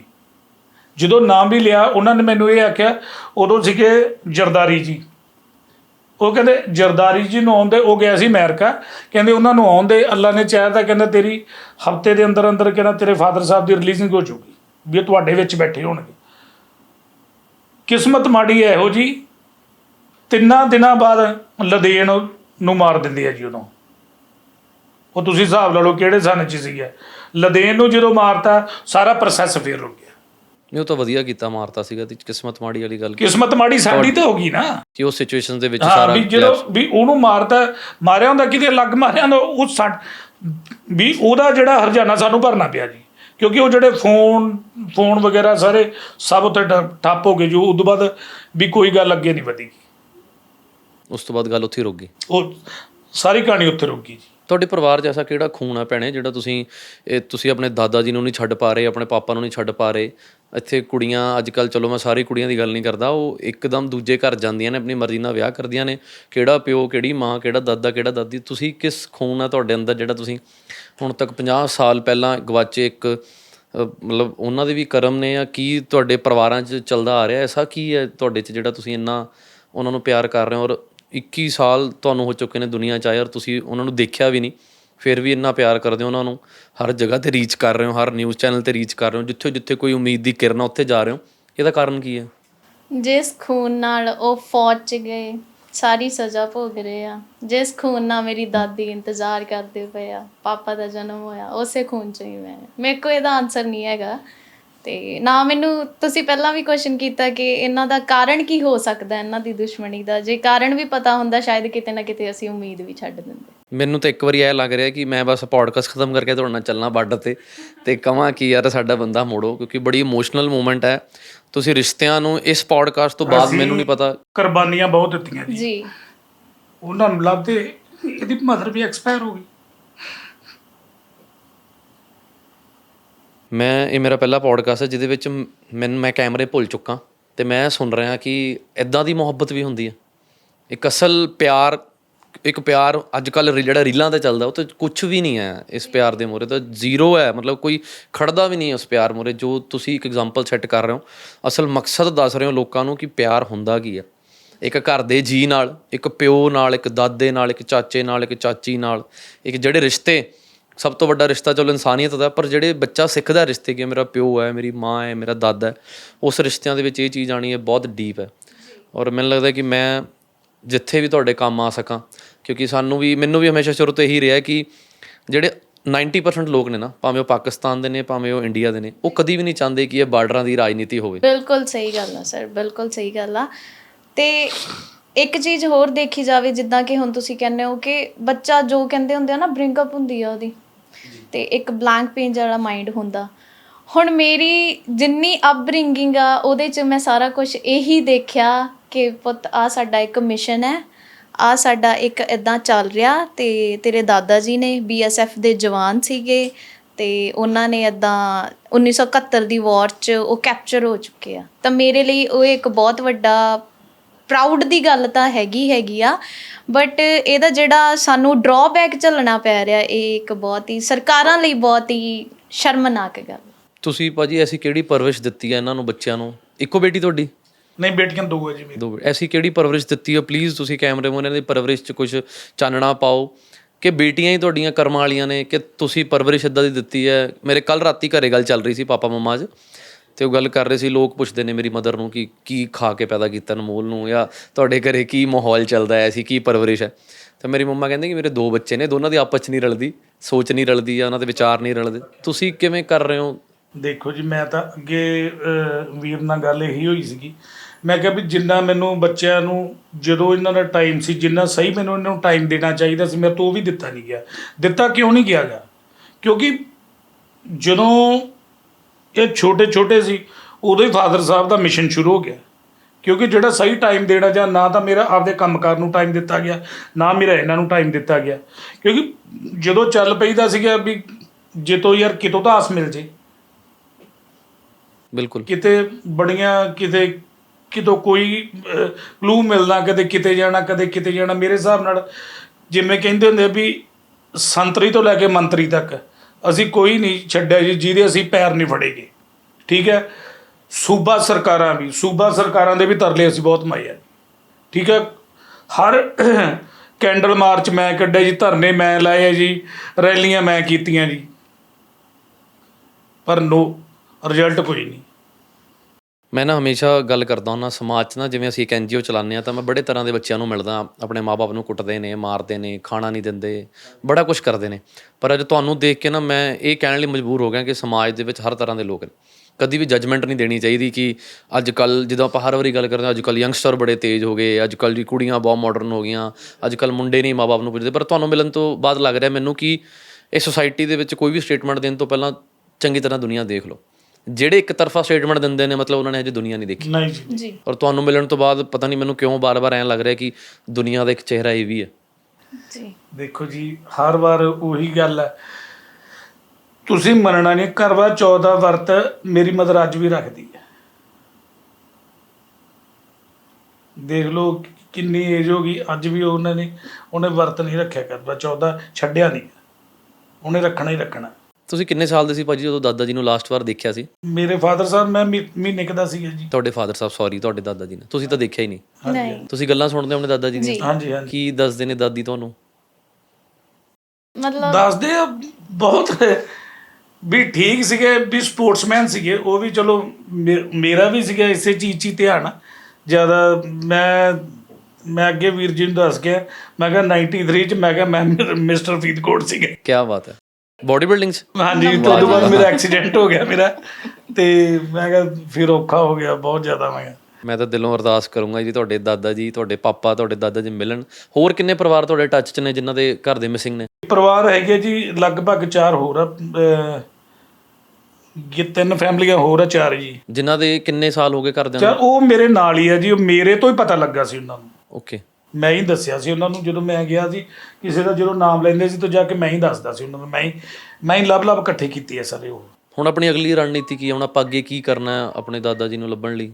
ਕੀ ਅੱਗੇ ਸੋਚਿਆ, ਅੱਗੇ ਕੀ ਪਲਾਨ ਆ ਆਪਣਾ, ਜਿਹਦੇ 'ਚ ਮੈਂ ਵੀ ਤੁਹਾਡਾ ਸਾਥ ਦੇ ਸਕਾਂ? ਮੈਂ ਤਾਂ ਕਹਿੰਦਾ ਜੀ ਤੁਸੀਂ ਵੀ ਸਾਨੂੰ ਰਸਤਾ ਦਿਖਾਓ, ਤੁਸੀਂ ਵੀ ਦਿਖਾਓ, ਅਸੀਂ ਵੀ ਚੱਲੀਏ। ਅਸੀਂ ਤਾਂ ਕਹਿੰਦੇ ਵੀ ਸਾਡੇ ਨਾਲ ਜੋ ਵੀ ਵੀਰ ਜੁੜਦਾ ਵੀ ਸਾਨੂੰ ਬਹੁਤ ਖੁਸ਼ੀ ਹੁੰਦੀ ਹੈ। ਅਸੀਂ ਵੀ ਬਹੁਤ ਬੈਠ ਕੇ ਵਿਉਂਤਾਂ ਬਣਦੀਆਂ ਹੀ ਰਹਿੰਦੀਆਂ ਸਾਡੀਆਂ ਵੀ ਹੁਣ ਆਏ ਨਹੀਂ, ਆਪਾਂ ਨੂੰ ਐਂ ਕਰਨਾ ਚਾਹੀਦਾ, ਆਏ ਨਹੀਂ ਐਂ ਕਰਨਾ ਚਾਹੀਦਾ।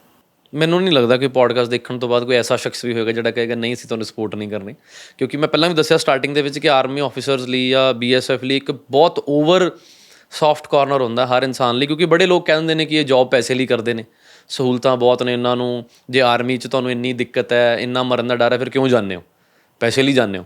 ਤਾਂ ਮੈਨੂੰ ਲੱਗਦਾ ਮੈਂ ਤੁਹਾਨੂੰ ਲੱਖ ਰੁਪਏ ਮਹੀਨਾ ਦਿੰਦਾ, ਜਾਓ ਜਾ ਕੇ ਬਾਰਡਰਾਂ 'ਤੇ ਜਾ ਕੇ ਦਿਖਾਓ। ਉਦੋਂ ਕਿਹੜੇ ਪੈਸੇ ਮਿਲਦੇ ਸੀ? ਮੈਂ ਕਹਿੰਦਾ ਵੀ ਆ ਹੁਣ ਅੱਜ ਦੀ ਤਰੀਕ ਦੇ ਵਿੱਚ ਤਾਂ ਪੈਨਸ਼ਨਾਂ ਹੈਗੀਆਂ, ਤੇ ਉਹ ਟਾਈਮ 'ਚ ਕਿਹੜੀਆਂ ਪੈਨਸ਼ਨ ਹੁੰਦੀਆਂ ਸੀਗੀਆਂ ਜੀ? ਉਹ ਦੇਸ਼ ਭਗਤੀ ਹੁੰਦੀ ਭਾਜੀ, ਬਸ ਇੱਕ ਜਨੂੰਨ ਸੀਗਾ। ਜਿਵੇਂ ਹੁਣ ਮੈਂ ਪਿੱਛੇ ਜੇ ਦੱਸਿਆ ਵੀ ਮਾਨ ਸਾਹਿਬ ਨੂੰ ਮੈਂ ਮਿਲਿਆ ਉਦੋਂ, ਭਗਵੰਤ ਮਾਨ ਜੀ ਨੂੰ, ਤੇ ਉਦੋਂ ਮਿਲਿਆ। ਇਹ ਵੀ ਜਦੋਂ ਮੈਨੂੰ ਆਪਣੀ ਗੱਡੀ 'ਚ ਹੀ ਲੈ ਗਏ ਇਹ, ਤੇ ਇਹਨਾਂ ਨੇ ਮੇਰੀ ਗੱਲ ਸੁਣੀ ਤੇ ਇਮੋਸ਼ਨਲ ਹੋ ਗਏ।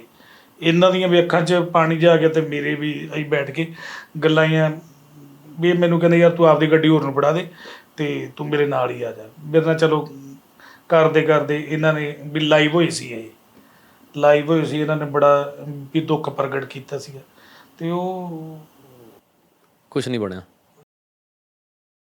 ਇਹ ਗੱਲ ਤੁਹਾਨੂੰ ਮੈਂ ਵੀ ਕਹਿਣਾ ਚਾਹੂੰਗੀ, ਜਿੱਦਾਂ ਕਿ ਤੁਸੀਂ ਫਸਟ ਟਾਈਮ ਸਟੋਰੀ ਸੁਣ ਕੇ ਕਹਿ ਰਹੇ ਹੋ ਕਿ ਮੈਂ ਬਹੁਤ ਜ਼ਿਆਦਾ ਇਮੋਸ਼ਨਲ ਹੋ ਚੁੱਕਿਆ ਇਸ ਪੋਡਕਾਸਟ 'ਚ, ਜੇ ਆਪਾਂ ਪਿਛਲਿਆਂ ਨਾਲ ਕੰਪੇਅਰ ਕਰੀਏ ਤਾਂ ਸੇਮ ਆਪਾਂ ਕਹਿ ਦਈਏ ਕਿ ਹਾਲ ਸਭ ਤੋਂ ਪਹਿਲਾਂ ਮਾਨ ਸਾਹਿਬ ਦਾ ਸੀਗਾ। ਮਿਲਣ 'ਤੇ ਜਦੋਂ ਉਹਨਾਂ ਨੇ ਸਾਰੀ ਸਟੋਰੀ ਸੁਣੀ ਤਾਂ ਉਹਨਾਂ ਦੁਆਰਾ ਬਹੁਤ ਜ਼ਿਆਦਾ ਇਮੋਸ਼ਨਸ ਦਿਖਾਏ ਗਏ ਸੀਗੇ, ਲਾਈਵ ਹੋ ਕੇ ਉਹਨਾਂ ਦਾ ਰੋਣਾ ਤੇ ਸਾਰਿਆਂ ਅੱਗੇ ਦਾਅਵਾ ਕਰਨਾ ਕਿ ਜੇਕਰ ਕੱਲ੍ਹ ਨੂੰ ਸਾਡੇ ਹੱਥ 'ਚ ਕੋਈ ਵੀ ਚੀਜ਼ ਆਉਂਦੀ ਆ ਤਾਂ ਸਾਡਾ ਪਹਿਲਾ ਕਦਮ ਇਹ ਹੋਊਗਾ ਕਿ ਇਹੋ ਜਿਹੇ ਪਰਿਵਾਰਾਂ ਦੀ ਸਾਰ ਲਿੱਤੀ ਜਾਵੇ। ਸਰਕਾਰ ਬਣਨ ਤੋਂ ਪਹਿਲਾਂ? ਹਾਂਜੀ, ਸਰਕਾਰ ਬਣਨ ਤੋਂ ਪਹਿਲਾਂ ਉਹਨਾਂ, ਜਦੋਂ ਅਸੀਂ ਸਾਰੀ ਗੱਲ ਦੱਸਦੇ ਹਾਂ, ਇਮੋਸ਼ਨਲ ਹੋ ਕੇ ਉਹ ਲਾਈਵ ਹੁੰਦੇ ਨੇ ਤੇ ਸਾਰਿਆਂ ਅੱਗੇ ਉਹ ਦਾਅਵਾ ਕਰਦੇ ਨੇ ਕਿ ਕੱਲ੍ਹ ਨੂੰ ਕੁਛ ਵੀ ਆ ਸਾਡੇ ਹੱਥ 'ਚ ਆਉਂਦਾ, ਸਾਡੀ ਸਰਕਾਰ ਆਉਂਦੀ ਆ ਤਾਂ ਇਹੋ ਜਿਹੇ ਪਰਿਵਾਰਾਂ ਦੀ, ਇਹੋ ਜਿਹੇ ਕੇਸਾਂ ਦੀ ਤਾਂ ਪਹਿਲ ਦੇ ਆਧਾਰ 'ਤੇ ਸਾਰ ਲਿੱਤੀ ਜਾਊਗੀ। ਤੇ ਮੈਂ ਯਾਦ ਕਰਵਾਉਣਾ ਚਾਹੁੰਦੀ ਕਿ ਮਾਨ ਸਾਹਿਬ, ਮੈਂ ਜ਼ਰੂਰ ਇਸ ਪੋਡਕਾਸਟ ਰਾਹੀਂ ਬੇਨਤੀ ਕਰੂੰਗਾ ਕਿ ਜ਼ਰੂਰ ਯਾਦ ਆਵੇ ਸਰਕਾਰਾਂ ਨੂੰ। ਮਾਨ ਸਾਹਿਬ ਸਾਡੇ ਪੰਜਾਬ 'ਚ ਪਹਿਲੀਆਂ ਸਰਕਾਰਾਂ ਨਾਲੋਂ ਤਾਂ ਬਹੁਤ ਚੰਗਾ ਕੰਮ ਕਰ ਰਹੇ ਨੇ, ਪਰ ਇੱਕ ਇਹ ਜਿਹੜਾ ਕੰਮ ਹੈ ਮੈਨੂੰ ਲੱਗਦਾ ਕਿ ਜੋ ਇਹਨਾਂ ਦੇ ਢਿੱਡੋਂ ਦੁਆਵਾਂ ਮਿਲਣੀਆਂ, ਤਾਂ ਤੁਸੀਂ ਜਦੋਂ ਤੱਕ ਜ਼ਿੰਦਾ ਹੋ ਨਾ ਮਾਨ ਸਾਹਿਬ, ਉਦੋਂ ਤੱਕ ਤੁਸੀਂ CM PM ਬਣਦੇ ਰਹੋ, ਔਰ ਜਿਹੜੀਆਂ ਸੀਸਾਂ ਇਹਨਾਂ ਕੋਲ ਮਿਲਣੀਆਂ ਉਹ ਢਿੱਡੋਂ ਨਿਕਲਣੀਆਂ, ਕਿਉਂਕਿ ਜਿਨ੍ਹਾਂ ਦਾ ਘਰ ਦਾ ਜੀਅ ਗਿਆ ਹੋਇਆ ਇਹ ਉਹੀ ਦਰਦ ਸਮਝ ਸਕਦਾ। ਸਾਡੇ ਤੁਹਾਡੇ ਵਰਗੇ ਬਹਿ ਕੇ ਇਮੋਸ਼ਨਲੀ 5-7 ਮਿੰਟ ਉਹਨਾਂ ਨਾਲ ਟਾਈਮ ਕਟਾ ਸਕਦੇ ਹਾਂ, ਪਰ ਜਿਹੜੇ ਇੰਨੇ ਸਾਲਾਂ ਤੋਂ ਇੱਕ ਉਮੀਦ 'ਚ ਬੈਠੇ ਨੇ ਉਹਨਾਂ ਨਾਲ ਕੀ ਬਣੇਗਾ? ਤੁਹਾਨੂੰ ਨਹੀਂ ਲੱਗਦਾ ਭੈਣੇ ਕਿ ਇਸ ਚੀਜ਼ ਨਾਲ ਲੋਕਾਂ ਦਾ ਮਨੋਬਲ ਵੀ ਟੁੱਟੇਗਾ ਕਿ ਕਿਉਂ ਜਾਣਾ ਫੌਜ 'ਚ ਜੇ ਪਿੱਛੋਂ ਇਹ ਹਾਲ ਹੁੰਦਾ ਪਰਿਵਾਰਾਂ ਦਾ? ਜੇ ਕੋਈ ਯੰਗਸਟਰ ਇਹ ਵੀਡੀਓ ਦੇਖ ਰਿਹਾ, ਜੇ ਆਪਾਂ ਸਰਕਾਰਾਂ ਦਾ ਇਹ ਹਾਲ ਵੇਖਾਂਗੇ ਤਾਂ ਜ਼ਰੂਰ, ਕਿਉਂਕਿ ਕਈਆਂ ਨੂੰ ਇਹ ਹੋਊਗਾ, ਕਈ ਮਾਵਾਂ ਆਪਦੇ ਪੁੱਤ ਭੇਜਣ ਤੋਂ, ਕਈ ਆਪਣੇ ਭਰਾ ਭੇਜਣ ਤੋਂ, ਭੈਣਾਂ ਜਾਂ ਕੋਈ ਵੀ ਆਪਣੇ ਘਰ ਦੇ ਜੀ ਨੂੰ ਜਿਹਦਾ ਵੀ ਸ਼ੌਂਕ ਹੋਊਗਾ ਸਟਾਰਟਿੰਗ 'ਚ ਕਿ ਹਾਂ ਮੈਂ ਫੌਜ 'ਚ ਜਾਣਾ ਜਾਂ ਮੈਂ ਦੇਸ਼ ਦੀ ਰਾਖੀ ਕਰਨੀ ਆ ਜਾਂ ਮੈਨੂੰ ਵਰਦੀ ਪਾਉਣ ਦਾ ਸ਼ੌਂਕ ਆ, ਜੋ ਵੀ ਆਪਾਂ ਕਹਿ ਦਈਏ ਕਿ ਟੀਨਏਜਰ 'ਚ ਸਾਡੇ ਸੁਪਨੇ ਹੁੰਦੇ ਆ, ਤਾਂ ਉਹਦੇ 'ਚ ਜ਼ਰੂਰ ਇਹ ਚੀਜ਼ ਇਫੈਕਟ ਕਰੂਗੀ ਕਿ ਜਿਹੜੀ ਉਹਦੀ ਮਾਂ, ਠੀਕ ਹੈ, ਉਹ ਜੇ ਆਹ ਕੇਸ ਦੇਖਣਗੇ ਤੇ 50-60 ਸਾਲਾਂ ਤੋਂ ਜਿਹੜੇ ਕੇਸ ਚੱਲਦੇ ਪਏ ਸਰਕਾਰਾਂ ਦਾ ਹਾਲ ਵੇਖਣਗੇ ਤਾਂ ਉਹਦੇ ਮੂੰਹ 'ਚੋਂ ਨਾ ਨਿਕਲੂਗੀ ਕਿ ਨਾ ਪੁੱਤ ਤੂੰ ਨਾ ਜਾਈਂ। ਇਹ ਉਹਨਾਂ ਨੇ ਕੁਰਬਾਨੀਆਂ ਦੇਤੀਆਂ, ਉਹਨਾਂ ਨੇ ਹਾਲ ਦੇਖ ਲਏ, ਸਾਡੇ ਤੋਂ ਨਹੀਂ ਦੇਖੇ ਜਾਣ। ਤੁਸੀਂ ਦੋਨਾਂ ਭੈਣਾਂ ਨੇ ਸੋਚਿਆ ਕੁਝ ਦੇਸ਼ ਲਈ ਕਰਨ ਨੂੰ? ਦੁਬਾਰਾ ਉਹ ਖੂਨ ਹੈ ਤੁਹਾਡੇ ਅੰਦਰ? ਬੇਟਾ ਜੀ, ਬੇਟਾ ਵੀ ਆ, ਬੇਟਾ ਜਵਾਨ ਆ। ਬੇਟੇ ਦੇ ਬਾਰੇ ਗੱਲ ਚੱਲੀ ਸੀ ਤੇ ਦਾਦੀ ਉਹਦੀ ਉੱਠ ਕੇ ਖੜੀ ਹੋ ਗਈ, ਖਬਰਦਾਰ ਕਹਿੰਦੀ ਮੇਰੇ ਕੋਲ ਨਾਮ ਨਹੀਂ ਲੈਣਾ, ਕਹਿੰਦੀ ਫੌਜ 'ਚ ਨਹੀਂ ਜਾਣਾ ਕਿਸੇ ਨੇ ਵੀ। ਬੜਾ ਔਖਾ ਹੈ ਇਸ ਸਿਚੁਏਸ਼ਨ ਨੂੰ ਸੁਣਨਾ, ਮੇਰੇ ਲਈ ਇੰਨਾ ਔਖਾ ਹੋਇਆ ਪਿਆ, ਔਰ ਤੁਸੀਂ ਹੰਢਾ ਰਹੇ ਹੋ ਇੰਨੇ ਸਾਲਾਂ ਤੋਂ। ਤੁਹਾਡੀ ਨਵਜੋਤ ਸਿੱਧੂ ਜੀ ਨਾਲ ਗੱਲਬਾਤ ਹੋਈ, ਤੁਸੀਂ ਉਹਨਾਂ ਨੂੰ ਮਿਲੇ, ਦੁਬਾਰਾ ਨਹੀਂ ਮਿਲੇ ਉਹਨਾਂ ਨੂੰ? ਉਹਨਾਂ ਦੀ ਜਦੋਂ ਉਹਨਾਂ ਨੇ ਲਾਂਘਾ ਖੁਲਵਾਇਆ ਸੀ ਪਾਕਿਸਤਾਨ ਬਾਰਡਰ ਦਾ, ਇਮਰਾਨ ਜੀ ਨਾਲ ਉਹਨਾਂ ਦੀ ਚੰਗੀ ਸੀ, ਸ਼ਾਇਦ ਉਹਨਾਂ ਦੀ ਰਿਕੁਐਸਟ ਨਾਲ ਵੀ ਕੁਝ ਹੋ ਸਕਦਾ ਸੀ। ਨਹੀਂ, ਉਦੋਂ ਬਾਅਦ ਨਹੀਂ ਕੋਈ ਗੱਲਬਾਤ ਹੋਈ ਜੀ ਉਹਨਾਂ ਨਾਲ। ਉਦੋਂ ਬਾਅਦ ਤਾਂ ਫਿਰ ਉਹਨਾਂ ਦੇ ਆਪਸ ਹੀ ਚੱਲ ਪਈ ਨਾ ਕਾਫੀ, ਫਿਰ ਉਦੋਂ ਬਾਅਦ ਕੋਈ ਉਹਨਾਂ ਨਾਲ। ਮੈਂ ਉਮੀਦ ਕਰੂੰਗਾ ਕਿ ਇਹ ਪੋਡਕਾਸਟ ਪਾਕਿਸਤਾਨ ਦੇ ਵਿੱਚ ਵੀ ਲੋਕ ਦੇਖਣ ਅਤੇ ਔਰ ਉਹ ਭਰਮਾ ਸਾਥ ਦੇਣ, ਅਤੇ ਉਹ ਉੱਧਰੋਂ ਜੇ ਕਿਸੇ ਦਾ ਕੋਈ ਲਿੰਕ ਹੈ ਤਾਂ ਮੈਨੂੰ ਲੱਗਦਾ ਪਤਾ ਨਹੀਂ ਸਾਡੇ ਜਿੰਦੇ ਜੀ ਖਤਮ ਹੋਏਗੀ ਇਹ ਚੀਜ਼, ਕਿ ਆਹ ਜਿਹੜੇ ਇੰਨਾ ਖਰਚਾ ਇੱਕ ਤਾਂ ਸਰਕਾਰਾਂ ਦਾ ਹੁੰਦਾ ਬਾਰਡਰਾਂ 'ਤੇ ਲੜਨ ਲਈ ਹਥਿਆਰਾਂ 'ਤੇ, ਇੱਕ ਉਹ ਖਰਾਬ ਹੋ ਰਿਹਾ, ਅਤੇ ਉੱਤੋਂ ਜਿਹੜੇ ਪਰਿਵਾਰ ਵਿੱਚ ਸਫ਼ਰ ਕਰ ਰਹੇ ਨੇ, ਇਹ ਚੀਜ਼ਾਂ ਕਦੋਂ ਖਤਮ, ਕਦੋਂ ਬਾਰਡਰ ਚੱਕੇ ਜਾਣਗੇ ਸਾਰੀ ਦੁਨੀਆ ਦੇ, ਅਤੇ ਸ਼ਾਂਤਮਈ ਨਾਲ ਜਿਹੜਾ ਉਹ ਸਾਰੇ, ਕੋਈ ਕਹਿੰਦਾ ਜੀ ਮੈਂ ਐਟਮ ਬੰਬ ਬਣਾ ਲਿਆ, ਕੋਈ ਕਹਿੰਦਾ ਮੇਰੇ ਕੋਲ ਐਸੇ ਐਸੇ ਹਥਿਆਰ ਨੇ ਮੈਂ ਇੱਕ ਮਿੰਟ 'ਚ ਆਹ ਦੇਸ਼ ਖਤਮ ਕਰ ਦੂੰ। ਇਹ ਕੀ ਹੋ ਕੀ ਰਿਹਾ ਹੈ? ਇਹ ਬਾਬੇ ਦੀ ਧਰਤੀ 'ਤੇ ਇਹ ਤਾਂ ਸੀਗਾ ਨਹੀਂ। ਇਹ ਕਦੋਂ ਖਤਮ ਹੋਊਗਾ, ਤੁਹਾਨੂੰ ਉਮੀਦ ਹੈ? ਉਮੀਦ ਤਾਂ ਹੈ, ਦੇਖੋ ਕੀ ਕਰਦੇ ਨੇ ਇਹ। ਮੈਂ ਉਮੀਦ ਕਰਦਾ ਕਿ ਤੁਹਾਡੇ ਘਰ ਦੇ ਜ਼ਰੂਰ ਲੱਭਣ, ਪਰ ਮੈਂ ਬੜਾ ਹੋਰ ਕਿਉਰਿਸਟਿਕ ਹਾਂ ਤੁਹਾਡੇ ਨਾਲ ਹੋਰ ਗੱਲਾਂ ਬਾਤਾਂ ਕਰਨ ਲਈ, ਕਿ ਤੁਸੀਂ ਇੰਨੇ ਸਾਲਾਂ ਤੋਂ ਇਹ ਚੀਜ਼ ਹੰਢਾ ਰਹੇ ਹੋ, ਅਤੇ ਕਿਹੜੀ ਇੱਕ ਚੀਜ਼ ਹੈ ਜਿਹਦੇ ਕਰਕੇ ਤੁਸੀਂ ਫਿਰ ਸਵੇਰੇ ਉੱਠ ਕੇ ਚੱਲ ਜਾਂਦੇ ਹੋ, ਅੱਕਦੇ ਨਹੀਂ? ਜਿਵੇਂ ਤੁਸੀਂ ਕਿਹਾ ਕਿ ਤੁਹਾਡੇ ਜਿਹੜੇ ਮਦਰ ਨੇ ਉਹ ਕਹਿ ਦਿੰਦੇ ਸੀ ਕਈ ਵਾਰੀ ਰਾਤ ਨੂੰ ਉੱਠ ਕੇ ਕਿ ਪਤਾ ਨਹੀਂ ਤੇਰੇ ਪਿਓ ਨੇ ਰੋਟੀ ਖਾਧੀ ਹੋਏਗੀ ਕਿ ਨਹੀਂ, ਅੱਕਦੇ ਨਹੀਂ ਕਿ ਬਸ ਕਰੋ ਯਾਰ ਹੁਣ ਪਾ ਦਿਓ ਹਾਰ ਫੋਟੋ 'ਤੇ? ਨਹੀਂ। ਕਦੋਂ ਤੱਕ ਉਮੀਦ ਜਿੰਦਾ ਰਹੇਗੀ? ਕੁਛ ਕਹਿ ਨਹੀਂ ਸਕਦੇ, ਜਿਵੇਂ ਵੀ ਜਿੰਨਾ ਚੱਕਰ ਅਸੀਂ ਜ਼ਿੰਦਾ ਹੈਗੇ ਹਾਂ ਜ਼ਿੰਦਾ ਹੀ ਰਹੂਗੀ। ਬਹੁਤ ਔਖਾ ਜੀ। ਹੁਣ ਅਗਲਾ ਪ੍ਰੋਟੋਕੋਲ ਕੀ ਹੈ ਆਪਣਾ? ਕਿਉਂਕਿ ਤੁਸੀਂ ਪੁੱਛ ਰਹੇ ਹੋ ਕਿ ਹਾਂ ਵੀ ਤੁਹਾਨੂੰ ਉਮੀਦ ਹੈ ਕਿ ਉਹ ਜ਼ਿੰਦਾ ਨੇ, ਕਿ ਇੱਕ ਕਹਿੰਦੇ ਹੁੰਦੇ ਆ ਨਾ, ਅੱਖੀ ਦੇਖੇ ਬੰਦਾ ਮਰਿਆ ਹੋਵੇ ਨਾ, ਆਪਾਂ ਨੂੰ ਉਹਦੀ ਤਸੱਲੀ ਹੁੰਦੀ ਆ, ਸਾਨੂੰ ਨਹੀਂ ਹੈਗੀ, ਸਾਨੂੰ ਸਬਰ ਨਹੀਂ ਹੈ। ਅਗਲਾ ਹੁਣ ਆਪਣਾ ਕਦਮ ਕੀ ਆ? ਆਪਾਂ ਹੁਣ ਇਨਸਾਫ ਲੈਣ ਲਈ ਕੀ ਕਰਨਾ? ਹੁਣ ਦੇਖੋ ਜੀ ਇਹੀ ਆ, ਹੁਣ ਇਦੋਂ ਅੱਗੇ ਤਾਂ ਧਰਨੇ ਸ਼ੁਰੂ ਹੈ ਜੀ, ਇਦੋਂ ਹੋਰ ਤਾਂ ਕੁਝ ਨਹੀਂ ਹੋ ਸਕਦਾ। ਇਦੋਂ ਅੱਗੇ ਹੋਰ ਕੋਈ ਨਹੀਂ ਹੈ। ਐਤਕੀ ਸੋਚਿਆ ਇਹ ਹੈ ਵੀ ਜਿਹੜੇ ਪਹਿਲਾਂ ਵਾਲੇ ਧਰਨੇ ਵਾਂਗੂ ਧਰਨੇ ਨਹੀਂ ਹੋਣਗੇ, ਧਰਨਾ ਹੋਊਗਾ ਤਾਂ ਚੰਗੀ ਤਰ੍ਹਾਂ ਹੋਊਗਾ, ਵੀ ਇੱਕ ਪਾਸੇ ਤਾਂ ਲੱਗੂਗਾ ਨਾ। ਮੈਂ ਉਮੀਦ ਕਰਦਾ ਕਿ ਉਸ ਤੋਂ ਪਹਿਲਾਂ ਹੀ ਤੁਹਾਡਾ ਹੱਲ ਹੋ ਜਾਵੇ। ਮੈਂ ਗੁਰਸਾਹਿਬ ਅੱਗੇ ਅਰਦਾਸ ਕਰਦਾ, ਕਿਉਂਕਿ ਮੈਂ ਦੁਨੀਆ 'ਚ ਸਭ ਤੋਂ ਵੱਡਾ ਪਿਓ ਅਤੇ ਸਭ ਤੋਂ ਵੱਡਾ ਰਾਜਾ ਗੁਰਸਾਹਿਬ ਨੂੰ ਹੀ ਮੰਨਦਾ ਜੀ। ਮੈਨੂੰ ਲੱਗਦਾ ਕਿ ਉਹਨਾਂ ਦੀ ਨਜ਼ਰ ਸਵੱਲੀ ਹੋਵੇ ਜਾਂ ਉਹਨਾਂ ਦੀ ਕਿਰਪਾ ਹੋਵੇ, ਅਤੇ ਇਹਨਾਂ ਦੀ ਬੁੱਧੀ ਜਿਹੜੀ ਭ੍ਰਿਸ਼ਟੀ ਹੈ ਕੁਛ ਕਰਪਟ ਲੀਡਰਾਂ ਦੀ, ਕਿ ਆਪਣੀ ਰਾਜਨੀਤੀ ਚਮਕਾਉਣ ਲਈ ਜਾਂ ਆਪਣੀ ਇੱਕ ਸਿਰਫ ਮੀਡੀਆ ਬਾਈਟ ਦੇ ਵਿੱਚ ਕੁਝ ਬੋਲਣ ਲਈ ਜਿਹੜੇ ਲੋਕ ਪਰਿਵਾਰ ਸਫ਼ਰ ਕਰ ਰਹੇ ਨੇ, ਉਹ ਬਹੁਤ ਗਲਤ ਹੈ। ਸਹੀ ਗੱਲ। ਕਿ ਜਿਹਦੇ ਕਰਕੇ ਤੁਸੀਂ ਦੱਸਿਆ ਕਿ ਪਾਕਿਸਤਾਨ ਆਰਮੀ ਕਹਿ ਰਹੀ ਸੀਗੀ ਕਿ ਠੀਕ ਹੈ ਅਸੀਂ ਅੱਤਵਾਦੀ ਠੀਕ ਹਾਂ, ਫਿਰ ਅਸੀਂ ਆਤੰਕਵਾਦੀ ਠੀਕ ਹਾਂ, ਜੇ ਤੁਸੀਂ ਕਹਿਣਾ ਹੈ ਨਾ ਬੰਦਾ ਹੋ ਜਾਂਦਾ। ਪਰ ਮੈਨੂੰ ਲੱਗਦਾ ਕਿ ਸਮਝਣਾ ਚਾਹੀਦਾ ਦੋਨੋਂ ਸਰਕਾਰਾਂ ਦੇ ਆਰਮੀ ਆਫੀਸਰਸ ਨੂੰ, ਦੋਨੋਂ ਹੀ ਇੱਕੋ ਖੂਨ ਆ ਦੋਨਾਂ ਦੇ ਵਿੱਚ। ਮੈਨੂੰ ਤਾਂ ਕਈ ਵਾਰ ਸਮਝ ਨਹੀਂ ਆਉਂਦੀ ਕਿ ਇਹ ਬਾਰਡਰ ਸਿਸਟਮ ਸ਼ੁਰੂ ਕਿਉਂ ਹੋਇਆ, ਅਲੱਗ ਕਿਉਂ ਹੋਏ, ਕੀ ਲੋੜ ਸੀ, ਏਕਤਾ ਨਾਲ ਆਪਾਂ ਕਿਉਂ ਨਹੀਂ ਰਹਿ ਸਕਦੇ ਸੀ? ਸਾਡਾ ਲਾਸਟ ਕਦਮ ਇਹ ਸੀਗਾ ਕਿ ਅਸੀਂ ਇੱਛਾ ਮ੍ਰਿਤਿੂ ਦੀ ਮੰਗ ਕੀਤੀ ਸੀਗੀ, ਅਤੇ ਅੱਜ ਕੱਲ੍ਹ ਆਪਾਂ ਦੇਖੀਏ ਜੇਕਰ BSF ਜਵਾਨਾਂ ਦਾ ਅਤੇ ਪਰਿਵਾਰਾਂ ਦਾ ਜ਼ਿਕਰ ਹੁੰਦਾ ਨਾ, ਤਾਂ ਸਿਰਫ ਉਹਨਾਂ ਦੀ ਇੱਕ ਸਪੀਚ ਦੇਣ ਲਈ। ਬਿਲਕੁਲ ਸਹੀ ਗੱਲ ਹੈ। ਸਿਰਫ ਇੱਕ ਸਪੀਚ ਦੇਣ ਲਈ ਕਿ ਹਾਂ ਅਸੀਂ ਆਹ ਜਗ੍ਹਾ 'ਤੇ ਜਾ ਕੇ ਆਹ ਦਾਨ ਕਰਤਾ, ਅਸੀਂ ਲੰਗਰ ਲਾਤਾ, ਅਸੀਂ ਆਹ ਕਰਤਾ, ਠੀਕ ਹੈ। ਜਿਨ੍ਹਾਂ ਦੇ ਨਾਮ 'ਤੇ ਤੁਸੀਂ ਇਹ ਕੁਛ ਕਰ ਰਹੇ ਹੋ, ਕੀ ਤੁਹਾਨੂੰ ਪਤਾ ਉਹਨਾਂ ਬਾਰੇ? ਤੁਹਾਨੂੰ ਵੀ ਕੋਈ ਸਰਕਾਰ ਵੱਲੋਂ ਫੰਡਿੰਗ ਮਿਲੀ? ਨੋ। ਕੋਈ ਤੁਹਾਨੂੰ ਆਫਰ ਹੋਇਆ, ਤੁਸੀਂ ਮਨਾ ਕੀਤਾ ਹੋਵੇ? ਨਹੀਂ ਜੀ। ਓਕੇ ਜੀ। ਤੁਹਾਨੂੰ ਹੋਰ ਕਿਸੇ ਤਰੀਕੇ ਨਾਲ ਉਹਨਾਂ ਨੇ ਚੁੱਪ ਕਰਾਉਣ ਦੀ ਕੋਸ਼ਿਸ਼ ਕੀਤੀ ਹੋਵੇ ਕਿ ਨਾ ਬਦਨਾਮੀ ਕਰੋ, ਬਸ ਕਰੋ? ਨਹੀਂ। ਸਰਕਾਰ ਦੇ ਬਾਰੇ ਇੰਨਾ ਬੋਲ ਰਹੇ ਹੋ। ਇੱਕ ਨਾਰਾ ਲਾਇਆ ਜਾਂਦਾ ਨਾ, ਜੈ ਜਵਾਨ ਔਰ ਜੈ ਕਿਸਾਨ, ਠੀਕ ਹੈ। ਅਤੇ ਲਾਸਟ ਆਪਾਂ ਰਹਿ ਕੇ ਆਏ ਸੀ 21 ਦਸੰਬਰ, ਜਦੋਂ ਅੰਦੋਲਨ ਚੱਲ ਰਿਹਾ ਸੀ, ਤਾਂ 3 ਦਿਨ ਆਪਾਂ ਉੱਥੇ ਹੀ ਰਹੇ ਸੀਗੇ। ਤਾਂ ਉੱਥੇ ਇਹ ਗੱਲ ਵੀ ਕਹੀ ਗਈ ਸੀਗੀ ਕਿ ਜਿਹੜਾ ਆਪਾਂ ਸ਼ੁਰੂ ਤੋਂ ਨਾਰਾ ਲਾ ਰਹੇ ਹਾਂ ਜੈ ਜਵਾਨ ਅਤੇ ਜੈ ਕਿਸਾਨ, ਤਾਂ ਦੇਖਿਆ ਜਾਵੇ ਤਾਂ ਸਾਡੇ ਅੱਜ ਦੇ ਟਾਈਮ 'ਚ ਨਾ ਤਾਂ ਕਿਸਾਨ ਸੇਫ ਆ ਅਤੇ ਜਵਾਨ ਤਾਂ ਹੈ ਹੀ। ਫਿਰ ਵੀ ਜਵਾਨ ਨੂੰ ਕਿਹੜੀ ਚੀਜ਼ ਆ ਜਿਹੜੀ, ਕਿਉਂਕਿ ਜਵਾਨ ਦੀ ਭਰਤੀ ਲਈ ਲੱਖਾਂ ਲੋਕ ਅੱਜ ਵੀ ਜਿਹੜੇ ਉਹ ਰਜਿਸਟ੍ਰੇਸ਼ਨ ਕਰਦੇ ਨੇ ਔਰ ਫਿਰ ਵੀ ਨਿਰਾਸ਼ ਹੋ ਜਾਂਦੇ ਨੇ ਕਿ ਮੈਨੂੰ ਭਰਤੀ ਨਹੀਂ ਮਿਲੀ। ਔਰ ਮੈਂ ਕਈ ਮੁੰਡੇ ਸੁਣੇ ਨੇ ਜਿਹੜੇ ਸੁਸਾਈਡ ਵੀ ਕਰ ਲੈਂਦੇ ਨੇ ਕਿ ਸਾਨੂੰ ਆਰਮੀ 'ਚ ਜੋਬ ਨਹੀਂ ਮਿਲੀ। ਉਹਨਾਂ ਦਾ ਕੀ ਜਜ਼ਬਾ ਫਿਰ ਹਜੇ ਵੀ ਦੇਸ਼ ਨੂੰ ਲੈ ਕੇ ਪਿਆਰ ਕਰਨਾ ਕਿ ਮਰਨਾ ਜਨੂਨ ਹੈ ਅਜੇ ਵੀ ਉਹਨਾਂ ਦੇ ਅੰਦਰ ਤਾਂ ਜਨੂਨ ਹੈ ਨਾ। ਉਹ ਤਾਂ ਦੇਖੋ ਜਿਹੜਾ ਉੱਪਰਲੀਆਂ ਜਿਹੜੇ ਸਾਡੇ ਵੀ ਇਸ ਮੁਲਕ ਦੇ ਪਹਿਰੇਦਾਰ ਬੈਠੇ ਆ, ਅਤੇ ਉਹ ਕੀ ਕਰਦੇ ਕੀ ਨਹੀਂ ਕਰਦੇ, ਤਾਂ ਉਹਨਾਂ ਜਿੰਨੀ ਫੌਜ ਦੇ ਜਵਾਨ ਆਪਣੀ ਡੈਡੀਕੇਸ਼ਨ ਤੇ ਆਪਣੀ ਲਾਈਫ ਦਾਅ 'ਤੇ ਲਾਉਂਦੇ ਨੇ, ਉਹਦਾ 10ਵਾਂ ਹਿੱਸਾ ਵੀ ਇਹ ਲੀਡਰ ਨਹੀਂ ਲਾ ਸਕਦੇ ਤੇ ਆਪਣੇ ਜਵਾਕਾਂ ਨੂੰ ਨਹੀਂ ਭੇਜ ਸਕਦੇ ਆਰਮੀ ਦੇ ਲਈ। ਉਹ ਕਹਿੰਦੇ ਨੇ ਰੂਲ ਬਣਨਾ ਚਾਹੀਦਾ ਕਿ ਹਰ ਗੌਰਮੈਂਟ ਐਮਪਲੋਈ ਅਤੇ ਹਰ ਲੀਡਰ ਦੇ ਬੱਚੇ ਗੌਰਮੈਂਟ ਸਕੂਲਾਂ 'ਚ ਹੀ ਪੜ੍ਹਨੇ ਚਾਹੀਦੇ ਨੇ, ਅਤੇ ਗੌਰਮੈਂਟ ਹੌਸਪੀਟਲਾਂ 'ਚ ਇਹਨਾਂ ਦਾ ਇਲਾਜ ਹੋਣਾ ਚਾਹੀਦਾ। ਫੋਰਨ ਕੰਟਰੀ ਆਈਆਂ ਜੀ, ਆਪਣੇ ਇਹਨਾਂ ਦੇ ਟ੍ਰੀਟਮੈਂਟ ਹੁੰਦੇ ਨੇ ਪ੍ਰਾਈਵੇਟ ਹਸਪੀਟਲਾਂ 'ਚ, ਜੀ ਆਪਣੇ ਇਹਨਾਂ ਦੇ ਬੱਚੇ ਪੜ੍ਹਦੇ ਨੇ ਬਾਹਰ, Yes. ਤੇ ਇੱਥੇ ਜਿਹੜੇ ਜਨਤਾ ਦੇ ਬੱਚੇ ਨੇ ਉਹ ਸਾਰੇ ਸਰਕਾਰੀ 'ਚ ਰੋਲੇ ਪਏ ਨੇ। ਪਾਣੀ ਆਇਆ ਸਕੂਲ ਦੇ, ਸਕੂਲ ਡੁੱਬੇ ਪਏ ਨੇ। ਦੇਖੋ ਪ੍ਰਾਈਵੇਟ ਸਕੂਲ ਕਿਸੇ 'ਚ ਪਾਣੀ ਆਇਆ? ਗੱਲ ਉਹੀ ਤੇ ਗੱਲ ਹੈ। ਬੋਰਡ ਦੀ ਗੱਲ ਵੀ ਆ ਜਾਂਦੀ ਆ ਜੀ, CBSE ICSE ਬੱਚਾ ਪੜਾਉਣਾ ਸੀ, ਪੰਜਾਬ ਬੋਰਡ ਚ ਕਿਉਂ? ਮੈਨੂੰ ਲੱਗਦਾ ਕਿ ਜਵਾਨਾਂ ਦਾ ਤਾਂ ਦੇਣਾ ਕੋਈ ਦੇ ਹੀ ਨਹੀਂ ਸਕਦਾ। ਛੋਟੇ ਛੋਟੇ ਜਵਾਕ ਛੱਡ ਕੇ, ਆਪਣੇ ਚੂੜੇ ਵਾਲੀਆਂ ਵਾਈਫ ਛੱਡ ਕੇ ਆਪਣੀ ਜਾਂਦੇ ਨੇ ਜੰਗ ਲੜਨ ਲਈ, ਔਰ ਇੱਕ ਬੋਲ ਤੇ ਜਾਂਦੇ ਨੇ। ਸਰਬਜੀਤ ਮੂਵੀ ਵੀ ਜਿਹੜੀ ਆਈ ਸੀ ਉਹ ਵੀ ਰੀਅਲ ਬੇਸ ਸਟੋਰੀ ਸੀ। ਹਾਂਜੀ, ਉਹ ਮੇਰੇ ਨਾਲ ਹੀ ਸੀਗੀ। ਸਰਬਜੀਤ ਦੀ ਜੋ ਭੈਣ ਸੀ ਨਾ, ਦਲਵੀਰ ਕੌਰ, ਉਹ ਮੇਰੇ ਨਾਲ ਹੀ ਹੁੰਦੀ। ਜਿਹੜੇ ਫਿਲਮ 'ਚ ਸ਼ਿਵਰਾ ਰਾਏ ਜੀ ਬਣੇ ਸੀ। ਹਾਂਜੀ ਹਾਂਜੀ ਹਾਂਜੀ। ਅੱਛਾ, ਉਹ ਵੀ ਤੁਹਾਡੇ ਨਾਲ ਹੀ ਸੀ? ਉਹਨਾਂ ਦੇ ਬ੍ਰਦਰ ਲੱਭ ਗਏ ਸੀ ਤਾਂ ਡੈਥ ਹੋ ਗਈ ਸੀ? ਉਧਰ ਕਤਲ ਕਰਤਾ ਸੀ ਨਾ ਉੱਥੇ ਹੀ। ਉਹਨਾਂ ਨੇ ਮਤਲਬ ਜਦੋਂ ਰਿਹਾਈ ਦਾ ਕਿਹਾ ਸੀਗਾ ਤਾਂ ਉਹਨਾਂ ਨੇ ਉਹਨਾਂ ਦੀ ਬੋਡੀ ਦਿੱਤੀ ਸੀ ਉਦੋਂ, ਮਤਲਬ ਮੌਕੇ ਤੇ ਹੀ ਬਾਰਡਰ ਤੇ ਉਹਨਾਂ ਦਾ ਉਦੋਂ ਹੀ ਮਤਲਬ ਮਾਰਤਾ ਸੀ। ਜਿੰਦਾ ਕਿਉਂ ਨਹੀਂ ਆਉਣ ਦਿੱਤਾ?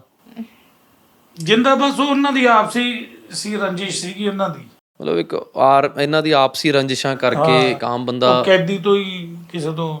ਜਿੱਦਾਂ ਰਿਹਾਈ 'ਚ ਵੀ ਦੇਖੀਏ ਮਛਵਾਰੇ ਵਗੈਰਾ ਰਿਹਾ ਕਰ ਦਿੰਦੇ ਆ, ਸਰਵਿਸਮੈਨ ਤਾਂ ਇਹ ਛੱਡਦੇ ਹੀ ਨਹੀਂ।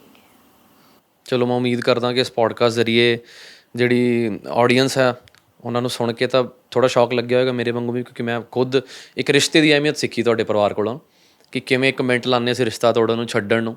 ਔਰ ਤੁਹਾਡੇ 'ਚ ਐਸਾ ਕੀ ਹੈ ਜਿਹੜਾ ਤੁਸੀਂ ਰਿਸ਼ਤੇ ਨੂੰ ਇੰਨਾ ਪਿਆਰ ਦਿੰਦੇ ਹੋ? ਐਸਾ ਮੇਰੇ 'ਚ ਬਾਰ-ਬਾਰ ਉਹ ਮੈਂ ਤਾਂ ਪੁੱਛਣਾ ਚਾਹੁੰਦਾ ਕਿਉਂਕਿ ਅੱਜ ਕੱਲ੍ਹ ਮੈਂ ਰਿਸ਼ਤੇ ਫਿੱਕੇ ਹੁੰਦੇ ਦੇਖ ਰਿਹਾ। ਪਤਾ ਨਹੀਂ ਜੀ ਕਿਉਂ ਇਮੋਸ਼ਨਲ ਇਫੈਕਟ ਹੀ ਇੱਦਾਂ ਦਾ ਹੈ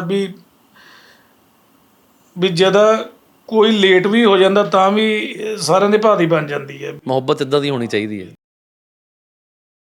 ਨਹੀਂ, ਮੰਮਾ ਦੀ ਡੈਥ ਤੋਂ ਬਾਅਦ ਵੀ ਮੈਂ ਮਤਲਬ 5-6 ਸਾਲ ਦੀ ਸੀ ਮੰਮਾ ਦੀ ਡੈਥ ਤੋਂ। ਪਾਪਾ ਮੈਨੂੰ ਲੈ ਕੇ ਬਹੁਤ ਜ਼ਿਆਦਾ ਪੋਜ਼ੈਸਿਵ ਨੇ ਕਿ ਮੈਂ ਆਪਣੀ +1 +2 ਚੰਡੀਗੜ੍ਹ ਕੀਤੀ ਹੋਈ ਆ, ਉਸ ਤੋਂ ਵੀ ਮੈਂ ਮਾੜਾ ਜਿਹਾ ਵੀ 10-15 ਮਿੰਟ ਲੇਟ ਹੋ ਜਾ ਛੇਤੀ ਕਰੇ।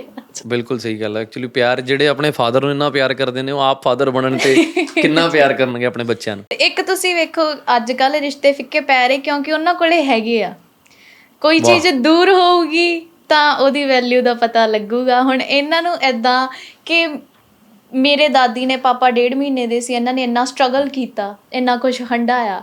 ਸੁਣਨ ਨੂੰ ਮਿਲਦਾ ਕਿ ਮੇਰਾ ਪਿਓ ਫੌਜ 'ਚ ਹੈ, ਠੀਕ ਹੈ, ਬਟ ਉਸ ਚੀਜ਼ ਨੂੰ ਤੁਸੀਂ ਹੰਢਾ ਨਹੀਂ ਰਹੇ। ਕਿੱਥੇ ਯਾਰ ਮੈਂ ਫੌਜੀ ਦਾ ਮੁੰਡਾ, ਮੇਰੀ ਟੌਰ ਹੋਣੀ ਸੀ, ਤੇ ਕਿੱਥੇ ਮੈਂ ਇਹਨਾਂ ਗੰਦੇ ਲੋਕਾਂ ਨੂੰ ਫੇਸ ਕਰੀ ਜਾ ਰਿਹਾ। ਉਲਟਾ ਮੈਨੂੰ ਗੱਲਾਂ ਸੁਣਨ ਨੂੰ ਮਿਲ ਰਹੀਆਂ ਕਿ ਹਾਂ ਭਾਈ ਤੇਰਾ ਪਿਓ ਤਾਂ ਚਲਾ ਗਿਆ, ਤੇਰੀ ਮਾਂ ਲੜ ਪਈ ਹੋਣੀ, ਮੇਰੀ ਦਾਦੀ ਲੜ ਪਈ ਹੋਣੀ, ਇੱਦਾਂ ਤਾਂ ਉਸ ਚੀਜ਼ ਨੂੰ ਕਦੇ ਹੰਢਾਇਆ ਨਹੀਂ ਗਿਆ, ਬਸ ਸੁਣਿਆ ਗਿਆ। ਕਿਉਂਕਿ ਹਾਕੀ ਦੇ ਬੜੇ ਵਧੀਆ ਪਲੇਅਰ ਸੀਗੇ, ਹਾਕੀ ਦੇ ਮਤਲਬ ਭਰਤੀ ਸੀਗੇ, ਹਾਕੀ ਦੇ ਪਲੇਅਰ ਬੜੇ ਵਧੀਆ ਸੀਗੇ, ਬਟ ਉਸ ਚੀਜ਼ ਦਾ ਇਹਨਾਂ ਨੂੰ ਬੈਨੀਫਿਟ ਨਹੀਂ ਹੋਇਆ, ਉਲਟਾ ਨੁਕਸਾਨ ਹੋਇਆ। ਤਾਂ ਉਸ ਚੀਜ਼ ਦੀ ਵੈਲਿਊ ਇਹੋ ਜਿਹੀ ਥਾਂ ਤੇ ਤਾਂ ਪਤਾ ਲੱਗਦੀ। ਮੈਂ ਇੱਕ ਸੁਜੈਸ਼ਨ ਦੇਣਾ ਚਾਹੁੰਦਾ ਤੁਹਾਨੂੰ, ਪਤਾ ਨਹੀਂ ਦੇਣੀ ਚਾਹੀਦੀ ਕਿ ਨਹੀਂ ਜੀ, ਪਰ ਮੈਂ ਚਾਹੁੰਦਾ ਕਿ ਤੁਸੀਂ ਵੀ ਇੱਕ ਇਸ ਗਵਰਨਮੈਂਟ ਸਿਸਟਮ ਦੇ ਵਿੱਚ ਆ ਕੇ ਇੱਕ ਐਸਾ ਲਾਅ ਬਣਾਓ ਕਿ ਤੁਹਾਡੇ ਦਾਦਾ ਜੀ ਤਾਂ ਚਲੋ ਜ਼ਰੂਰ ਲੱਭਣ, ਮੈਂ ਦੁਆ ਕਰਦਾ, ਪਰ ਨਾਲ ਅੱਗੇ 10 ਸਾਲਾਂ ਬਾਅਦ 20 ਸਾਲਾਂ ਬਾਅਦ ਤੁਸੀਂ ਇੱਕ ਜਾਂ ਰਾਜਨੀਤੀ 'ਚ ਆਓ ਜਾਂ ਇੱਕ ਲਾਅ ਮੇਕਰ IAS IPS ਬਣੋ, ਜਿਹਦੇ ਨਾਲ ਤੁਸੀਂ ਇੱਕ ਲਾਅ ਬਣਾ ਸਕੋ ਕਿ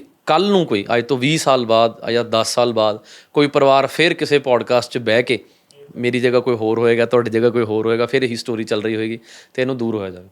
ਬਾਕੀ ਤੁਹਾਡਾ ਵੈਸੇ ਏਮ ਕੀ ਹੈ ਹੁਣ? ਤੁਸੀਂ? ਮੇਰਾ ਏਮ ਵੈਸੇ ਸਟਾਰਟਿੰਗ ਤੋਂ ਡਾਕਟਰ ਹੀ ਰਿਹਾ, ਮੈਂ ਨੀਟ ਦੀ ਕੋਚਿੰਗ ਵਗੈਰਾ ਲਿੱਤੀ ਹੋਈ ਆ, ਬਟ ਹੁਣ ਜੇ ਆਪਾਂ ਹਾਲ ਦੇਖੀਏ, ਮੇਰਾ ਇਸ ਪਲੇਟਫਾਰਮ ਤੇ ਆਉਣ ਦਾ ਇਹੀ ਮਕਸਦ ਆ ਕਿ ਜੋ ਚੀਜ਼ ਅਸੀਂ ਕਰ ਚੁੱਕੇ ਹਾਂ, ਅਸੀਂ ਹੰਢਾ ਚੁੱਕੇ ਹਾਂ, ਪਲੀਜ਼ ਅੱਗੇ ਜਾ ਕੇ ਕੋਈ ਨਾ ਹੰਢਾਵੇ। ਇਸ ਚੀਜ਼ ਤੋਂ ਬਚਿਆ ਕਿਵੇਂ ਜਾ ਸਕਦਾ? ਕਿਵੇਂ ਬਚਿਆ ਜਾ ਸਕਦਾ? ਕਿਉਂਕਿ ਜਦੋਂ ਤੱਕ ਸਿਸਟਮ ਸਾਡੇ ਹੱਥ ਨਹੀਂ ਆਏਗਾ, ਹੁਣ ਤੁਹਾਡੇ ਪਰਿਵਾਰ 'ਤੇ ਬੀਤ ਰਹੀ ਹੈ, ਜਿਸ ਤਰ੍ਹਾਂ ਦਾ ਲਾਅ ਜਾਂ ਜਿਸ ਇਮਾਨਦਾਰੀ ਨਾਲ ਤੁਸੀਂ ਇਹ ਸਿਸਟਮ 'ਚ ਵੜ ਕੇ ਇਸ ਚੀਜ਼ ਨੂੰ ਬਦਲ ਸਕਦੇ ਹੋ, ਉਹ ਕਦੀ ਨਹੀਂ ਬਦਲ ਪਾਏਗਾ ਜਿਹੜਾ ਨਹੀਂ ਬਦਲਿਆ। ਇਹ ਗੱਲ ਸੀ, ਮੈਂ ਤੁਹਾਨੂੰ ਆਹੀ ਆਖਣਾ ਚਾਹੁੰਦਾ ਸੀ, ਜਿੱਥੇ ਗੰਦਗੀ ਹੈ ਨਾ, ਗੰਦਗੀ ਦੇ ਵਿੱਚ ਵੜਾਂਗੇ ਤਾਂ ਗੰਦਗੀ ਸਾਫ਼ ਤਾਂ ਹੀ ਹੋਊਗੀ, ਦੂਰੋਂ ਖੜ ਕੇ ਅਸੀਂ ਸਾਫ਼ ਨਹੀਂ ਕਰ ਸਕਦੇ ਉਹਨੂੰ। ਕਿਉਂਕਿ ਜੋ ਦਰਦ ਤੁਹਾਡੇ ਅੰਦਰ ਹੈ ਉਹ ਕਦੀ ਵੀ ਚਾਹ ਕੇ ਵੀ ਮੇਰੇ ਅੰਦਰ ਨਹੀਂ ਆ ਸਕਦਾ ਕਿ ਮੈਂ ਇੱਕ ਐਸਾ ਲਾਅ ਬਣਾ ਦਾਂ ਜਾਂ ਮੈਂ ਇੱਕ ਐਸੀ ਆਵਾਜ਼ ਚੱਕਦਾ। ਠੀਕ ਹੈ, ਅੱਜ ਮੈਂ ਤੁਹਾਡੇ ਨਾਲ ਆ, ਮੈਂ ਔਨ ਕੈਮਰਾ ਕਹਿ ਰਿਹਾ, ਤੁਸੀਂ ਜਿੱਥੇ ਮੇਰੀ ਡਿਊਟੀ ਲਾਉਂਗੇ ਮੈਂ ਤੁਹਾਡੇ ਨਾਲ ਆ, ਪਰ ਇੱਕ ਨਾਲ ਹੋਣਾ, ਇੱਕ ਸਿਸਟਮ 'ਚ ਵੜ ਕੇ ਜੁਰਤ ਰੱਖਣਾ, ਸਿਸਟਮ ਨੂੰ ਬਦਲਣ ਦੀ, ਇਹ 'ਚ ਬਹੁਤ ਫਰਕ ਹੈ ਜੀ। ਅੱਜ ਤੋਂ 8 ਸਾਲ ਪਹਿਲਾਂ ਜੇ ਮੈਂ ਆਪਣੀ ਗੱਲ ਕਰਾਂ ਤਾਂ ਇੱਕ ਜ਼ਰੀਆ ਫਾਊਂਡੇਸ਼ਨ ਦੀ ਸ਼ੁਰੂਆਤ ਵੀ ਐਵੇਂ ਹੀ ਹੋਈ ਸੀ, ਇੱਕ ਤਾਨੇ ਤੋਂ ਕਿ ਤੂੰ ਜਵਾਕ ਜਿਹਾ ਕੀ ਕਰ ਲੇਂਗਾ, ਤਾਂ ਮੈਂ ਉਹਨੂੰ ਭੰਡਣ ਦੀ ਬਜਾਏ ਮੈंने ਕਿਹਾ ਕਰਕੇ ਹੀ ਦਿਖਾਵਾਂਗੇ ਹੁਣ, ਕਿ ਐਸੀ ਗੱਲ ਦਿਲ 'ਤੇ ਲੱਗੀ ਕਿ ਬਸ ਇਹੀ ਹੋ ਗਿਆ ਕਿ ਹੁਣ ਵੀ ਮੇਰੇ ਲੂੰ ਕੰਡੇ ਖੜੇ ਨੇ ਕਿ ਸਿਸਟਮ 'ਚ ਹਮੇਸ਼ਾ ਜੇ ਕਿਤੇ ਮੈਨੂੰ ਮੌਕਾ ਮਿਲਿਆ ਨਾ, ਮੈਂ ਵੀ ਘਰੇ ਡਾਇਰੀ ਲਾਈ ਹੋਈ ਹੈ, ਮੈਂ ਲਿਖਦਾ ਰਹਿਣਾ ਕਿ ਇੱਥੇ ਆ ਗਲਤ ਹੋ ਰਿਹਾ, ਜੋ ਮੈਂ ਹੰਢਾ ਰਿਹਾ ਨਾ। ਚਲੋ ਪਰਮਾਤਮਾ ਦੀ ਕਿਰਪਾ ਨਾਲ ਮੈਂ ਚੰਗੇ ਘਰ ਪੈਦਾ ਹੋਇਆ, born with a silver spoon, ਕਦੀ ਕੋਈ ਤੰਗੀ ਦੇਖੀ ਨਹੀਂ, ਪਰ ਮੈਂ ਤੰਗੀ ਮਹਿਸੂਸ ਕਰ ਲੈਣਾ ਕਿਸੇ ਦੀ, ਕਿ ਜਿਹਦੇ ਕਿਸੇ ਘਰ ਦੇ ਕੋਈ ਨਿਆਣਾ ਕੋਈ ਬਿਮਾਰ ਹੈ ਬਿਨਾਂ ਦਵਾਈਆਂ ਤੋਂ, ਮੈਨੂੰ ਫੀਲ ਹੋ ਜਾਂਦਾ ਕਿ ਕੀ ਬੀਤਰੀ ਹੋਏਗੀ।